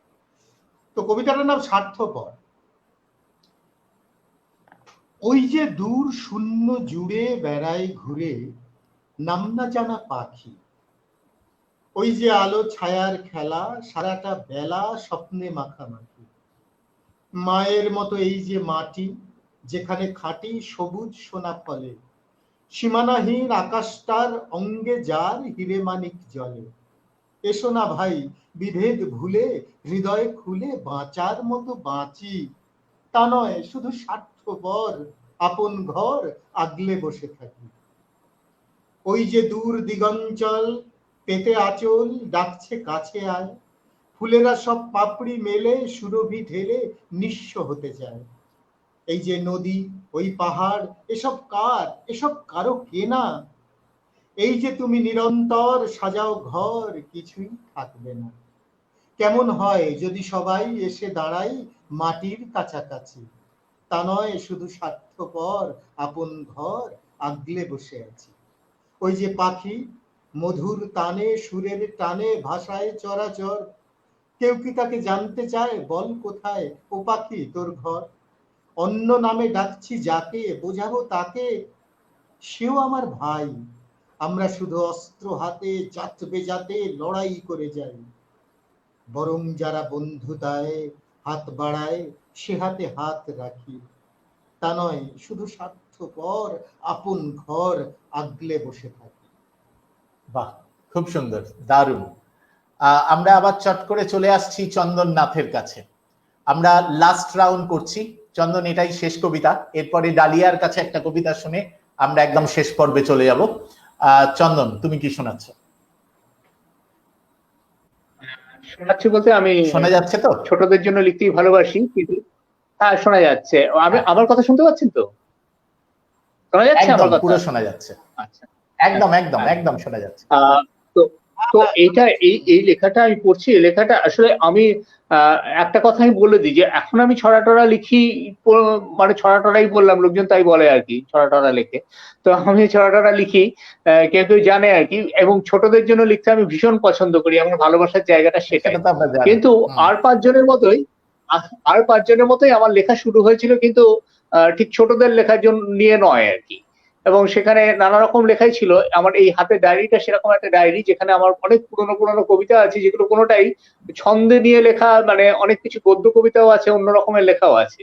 তো এটা ছন্দে লেখা, কিন্তু এটা আমি একটা কথা বলে দিচ্ছি, এখানে এই দাঙ্গা একটা বিষয় আমাদের সামনে খুব জ্বলন্ত সমস্যা হিসেবে দেখা দেয় আর কি মাঝে মাঝে আমাদের ভারতবর্ষের বুকে, এবং আমরা বুঝতে পারছি যে ক্রমশ একটা কঠিন অবস্থায় যাচ্ছি। সেই পরিপ্রেক্ষিতটা অনেক আগে আমরা পেয়েছি, আমাদের এই দেশের বুকে বারবার এই সমস্যাটা এসছে, স্বাধীনতার পর থেকে, স্বাধীনতার আগে থেকেই শুরু হয়েছে, লাগিয়ে দেওয়া হয়েছে, আমরা লড়ে যাচ্ছি। তো এখানে সেরকম দাঙ্গাবাজদের ভগবানকে, এখানে ভগবান বলে কিন্তু কোনো হিন্দু ভগবান আল্লাহ এরকম ভাবে আমি ডিভিশন করছি না, এখানে ভগবান দাঙ্গাবাজদের ভগবান, তাকে লেখা একটা কবিতা। ঠিক কতখানি রক্ত স্নানের পরে জানি না কতটা ধার্মিক হওয়া যায়, কিংবা কজন বিধর্মী হত্যায় আহা পুণ্যের রস জমে মজ্জায়। নারী ও শিশুর রক্তে রাঙালে হাত ভারী হয় বুঝি পুণ্য ফলের বোঝা। ধর্মের নামে ইজ্জত লোটা চলে, স্বর্গের সিঁড়ি খুঁজে পাওয়া বড় সোজা। বিধর্মীদের আগুনে পোড়ালে বুঝি দৈবী আশিসে প্রাণের তৃপ্তি হয়। এ জগৎ তব লীলার অঙ্গ প্রভু, বিধর্মীগণ সে লীলার কেউই নয়। তাই বুঝি পড়ে শত সহস্র দেহ, লাল হয় মাটি শিশু ও নারীর খুনে। এও কি তোমারই লীলার অঙ্গ প্রভু, এসব আমরা সয়ে যাব কাল গুনে। আকাশে উঠছে শরীর পোড়ানো ছাই, কালো অঙ্গার ক্রমশ ঢাকছে মাটি। বাতাসও কাঁপছে জান্তব উল্লাসে, জানি না আমরা কোথায় রাখবো পাটি। আমার কথা কি শুনতে পাচ্ছ প্রভু, রক্তে মাখানো ত্রিশূলের ভগবান। দেভার্গণিতে তুমি যদিও ব্যস্ত তুমি, তবু কি একটু এদিকে পাতবে কান। এত খুন এত বর্বরতাই যদি ওহে লীলাময়, তোমারই লীলার ফলে আমাকেও তবে অনায়াসে চিনে নিও, স্পষ্টত আমি তোমার বিরোধী দলে। আমার এই লেখা আমি আগেই বলেছি দাঙ্গাবাজদের ভগবানদের উদ্দেশ্য করে, কোনো বিশেষ ধর্মের জন্য নয়। যারা দাঙ্গা বাঁধায় আমি মনে করি তারা কোনো অর্থেই ধার্মিক মানুষ নয়, মানুষই নয়, তারা কোনো অর্থেই মানুষ নয়। ধর্মাচরণ যদি মানুষের কোনো একটা প্রবণতা হয়, একটা ধর্মকে ধারণ করার বিষয় হয়, তাহলে তাকে আগে মানুষ হতে হবে, এটা আমি মনে করি। দাঙ্গাবাজদের ভগবান কারো ভগবান হতে পারে না। আমার এটাই শেষ নিবেদন ছিল, আমি এবার কান পাতি অন্যদের জন্য। ঠিক, আমি যে কথা বলতে চাইছিলাম যে চন্দননাথের লেখার মধ্যেই আমরা সমসাময়িক বিষয়গুলো খুঁজে পাই। নীরেন্দ্রনাথ চক্রবর্তী যে কথা বলতেন যে আমি যা দেখি না তা আমি লিখতে পারি না, আমি যা দেখি চারপাশে সেইটাই আমার লেখার মধ্যে উঠে আসে। আমরা চন্দননাথের লেখার মধ্যেও তাই পাই, চারপাশে যে কিছু ঘটনা, বিশেষ বিশেষ ঘটনা ঘটলে আমরা জানি পরের দিন ফেসবুকে চন্দননাথের একটি কবিতা আসছেই। অনির্বাণের ক্ষেত্রেও সেই কথা বলা যায়, তবে অনির্বাণ তুলনামূলকভাবে একটু কম লেখে। সেটা অনির্বাণের বিরুদ্ধে একটা সবারই অভিযোগ আছে, এত কম কেন, আরো ঘন ঘন কেন পাই না। তুলনামূলকভাবে এখন তবু পাওয়া যাচ্ছে, এই লকডাউনের মধ্যে অন্তত এই লকডাউনের মধ্যে আমরা বেশ কিছু ভালো ভালো কবিতা পেয়েছি। আমি চলে আসছি ডালিয়ার কাছে। ডালিয়া তোমার শেষ নিবেদন। ডালিয়া শুনতে পাচ্ছ? বিদ্যাসাগরের জন্ম দ্বিশতবার্ষিকী চলছে। আমি আমারটা শোনা যাচ্ছে? একদম শোনা যাচ্ছে। আমার কথা শোনা যাচ্ছে? একদম খুব সুন্দর শোনা যাচ্ছে, বলো। বিদ্যাসাগরের জন্ম দ্বিশতবার্ষিকী চলছে, তো আমি তাকে প্রণাম জানিয়ে আমার শেষ নিবেদন একা পরিব্রাজক। মৃণালকান্তি দাসের 3টে কবিতার অংশ নিয়ে আমি এই সংকলনটা করেছি। আচ্ছা। পড়ায় আমার মন ছিল না, লেখায় ছিল ভয়, দামাল হাওয়া চিনিয়ে দিল বর্ণ পরিচয়। দিন চলে যায়, রাত্রি আসে, সারা ভুবনময়, নেভে না এই আলো আমার বর্ণ পরিচয়। নেভে না এই আলো আমার বর্ণ পরিচয়। অন্ধকারের মধ্যে মেঠো পথ ধরে দ্রুত হেঁটে আসছিলেন বিদ্যাসাগর। অবিকল বর্ণ পরিচয়ের পাতা থেকে উঠে আসা খরপোকায় নগ্ন পদ, খাটো ধুতির স্বল্পতায় এক দ্যুতিমান দেবতা। চিনতে একটু অসুবিধা হলো না আমার। আমি পাশে পাশে হাঁটছিলাম, শব্দহীন। সাহস হচ্ছিল না কথা বলার। যদি মুখ ফিরিয়ে নেন, যদি মূঢ় শূন্য গর্ভ আত্মবিস্মৃত বাঙালির এক প্রতিনিধিকে দেখে লজ্জিত হন, যদি হাওয়ার মধ্যে হঠাৎ মিলিয়ে যায় তার ছায়া শরীর, যদি যদি এক চিলতে তারার আলোয় হঠাৎ তিনি দেখতে পেলেন আমাকে। জিজ্ঞাসু চোখ মেলে তাকালেন। গভীর বাংময় সেই দৃষ্টিতে কোনো ক্ষোভ নেই। আমি নিচু হয়ে তার দু পায়ের ধুলো নিলাম। তিনি আমার মাথায় হাত রাখলেন মমতায়। সাহস পেয়েই আমি জিজ্ঞেস করলাম, এদিকে কোথায় যাচ্ছেন একা? আমার দুঃসাহসে রাগ করলেন না বিদ্যাসাগর। মৃদু হাসলেন, বললেন, আলো খুঁজতে যাচ্ছি বাবা। এই পোড়া অন্ধকার দেশে একটা আলোর যে খুব দরকার। আমি আবারও জিজ্ঞেস করলাম, আপনি এখনো আমাদের কথা ভাবেন? একগুঁয়ে বালকের মতো তিনি শূন্যে হাত ছুড়লেন একবার, তারপর খুব নিচু স্বরে দুঃখিত গলায় বললেন, তোমরা এখনো চিনতে পারলে না আমাকে? শেষের দিকে তার গলার স্বর ভারী হয়ে এলো। হাঁটতে হাঁটতে অনেক দূর চলে এসেছিলাম আমরা। ফিরে আসবো কিনা ভাবছিলাম। আমার মনের কথা বুঝতে পেরেই যেন বিদ্যাসাগর দাঁড়ালেন, বললেন, যাও, ফিরে যাও এবার। পরিব্রাজকের কোনো সঙ্গী থাকতে নেই। তুমি একটু আগে জিজ্ঞেস করছিলে না আমি একা কোথায় যাচ্ছি? এই চিরচেনা ভারতবর্ষে আমি তো চিরকালই একা, বন্ধুহীন। তবু আজ রাত্রির এই পথ চলা অনেক দিন মনে থাকবে আমার, অনেক দিন। হঠাৎই ঘুম ভেঙে গেল আমার, অনেক কালের ঘুম। আমি খুঁজতে থাকলাম তাকে, আর আমার সামনেই খোলা বর্ণ পরিচয়ের পাতায় পাতায় আলো, হাওয়া, রোদ্দুর লেগে শব্দিত হয়ে উঠলেন একাকী বিদ্যাসাগর। তিনি জানতেন পথ দুর্গম, পথে পথে যত কাঁটা। বিশ্বাস ছিল ফুল ফুটবেই, তাই থামাননি হাঁটা। তিনি তো সাগর, যত অক্ষর অন্তরে রাখি লিখে। রথের দেবতা প্রণাম জানান পথের দেবতাটিকে। রথের দেবতা প্রণাম জানান পথের দেবতাটিকে।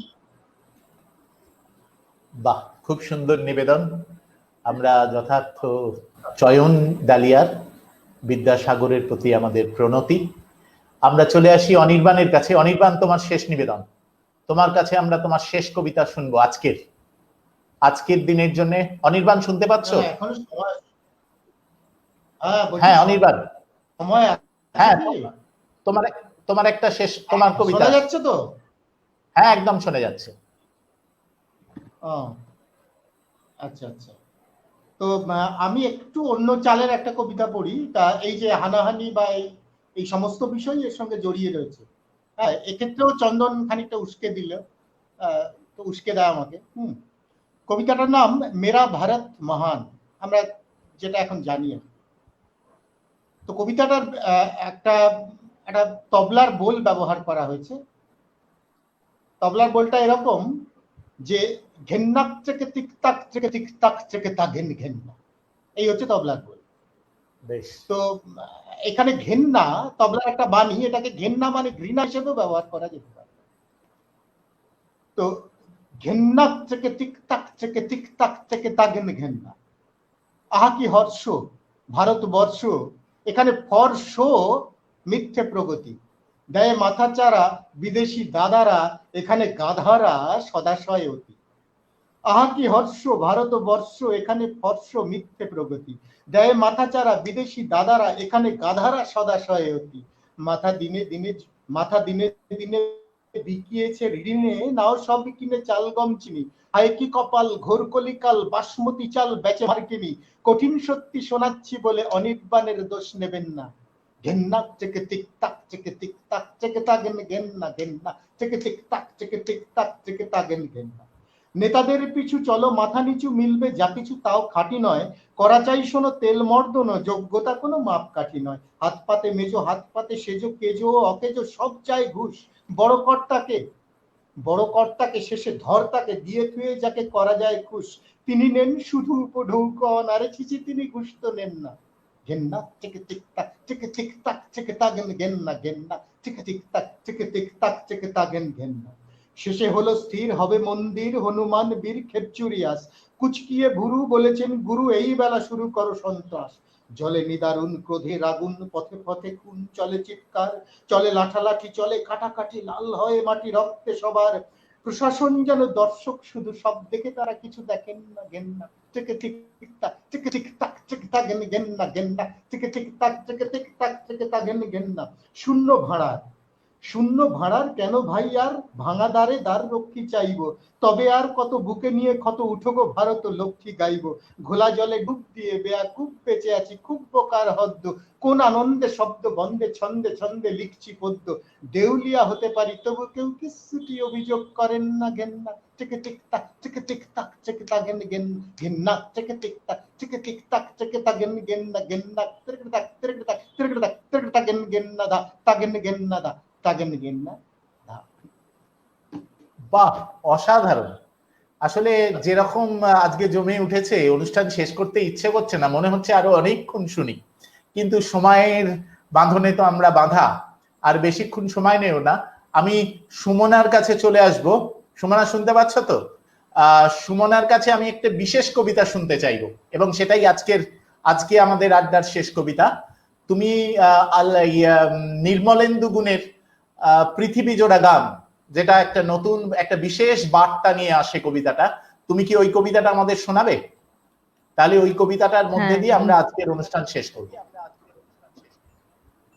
নিশ্চয়ই। আসলে এই অন্ধকার পরিস্থিতিতে আমরা সবাই আলোর প্রত্যাশা করি, এখানে কবিও সেই প্রত্যাশা করেছেন। তো আমি শোনাচ্ছি কবি নির্মলেন্দু গুণের পৃথিবী জোড়া গান। পৃথিবী নামের এই ছোট্ট গ্রহটিকে কখনো কখনো খুব পূর্বপুরুষের ভিটে বাড়ি বলে মনে হয়। তখন আনন্দে মন ভরে ওঠে, আহা কি যে ভালো লাগে, গর্বে আমার পা পড়ে না মাটিতে। সমুদ্র দেখিয়ে বলি, ওই যে গর্জনশীল মহাসিন্ধু বয়ে যাচ্ছে তরঙ্গ বিহারে, তার আপন স্বভাবে। এসব আমার। রাতের নির্জন আকাশ দেখিয়ে বলি, ওই যে নক্ষত্রপুঞ্জ অনাবৃত মহাকাশে ঝুলে রয়েছে, এগুলো আমার। পৃথিবীর উচ্চতম পর্বত শৃঙ্গের দিকে অঙ্গুলি নির্দেশ করে বলি, অফসেট নীলে মোড়া ওই যে তুষারে আবৃত চূড়া দেখা যায়, ওখানে আমার স্বপ্ন চঞ্চল প্রপাতে বহমান। উদিত সূর্যের দিকে দুহাত উঁচিয়ে বলি, এই তো আমার দেশ, আমার জন্মভূমির শুরু। দিন শেষে সে যেখানে অস্ত যাবে, সেখানে আমার শেষ।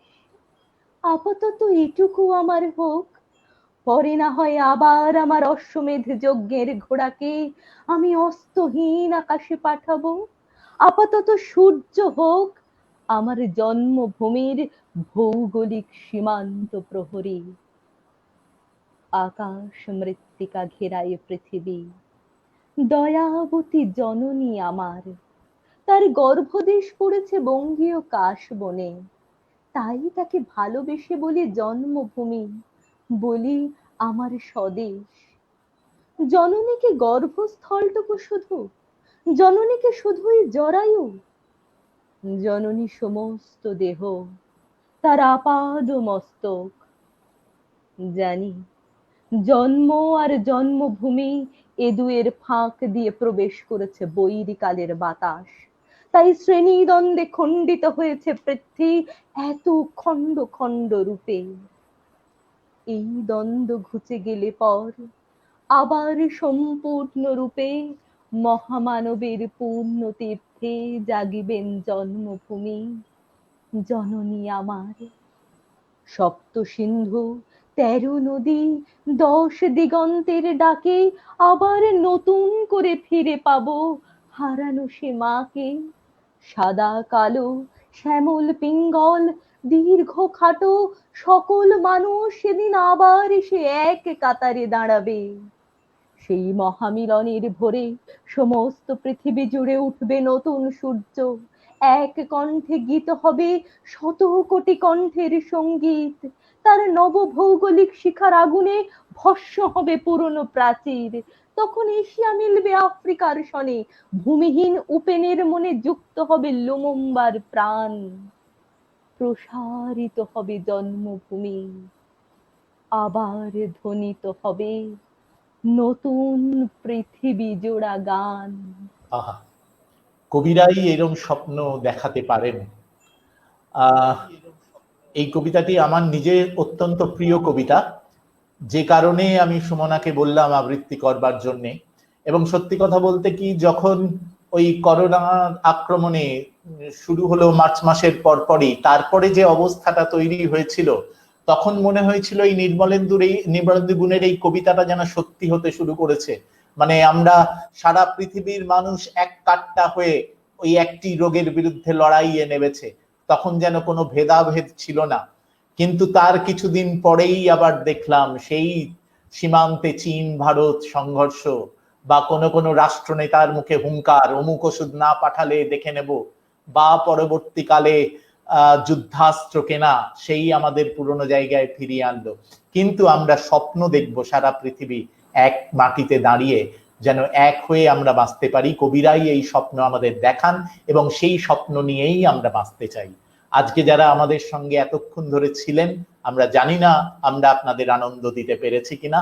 যে সমস্ত শিল্পী তোমরা যারা আমাদের শ্রুতি অঙ্গনের এই ফেসবুক পেজে আজকে উপস্থিত হয়ে আমাদের প্ল্যাটফর্মে দাঁড়িয়ে শ্রোতাদের আনন্দ দিলে, এত সুন্দর সুন্দর কবিতা আমরা শুনলাম, তার জন্য শ্রুতি অঙ্গনের পক্ষ থেকে সবাইকে আন্তরিক কৃতজ্ঞতা জানাচ্ছি। এবং শ্রোতারা যারা আছেন তাদেরও আমাদের আন্তরিক শুভেচ্ছা। আপনারা এইভাবেই আমাদের সঙ্গে থাকুন।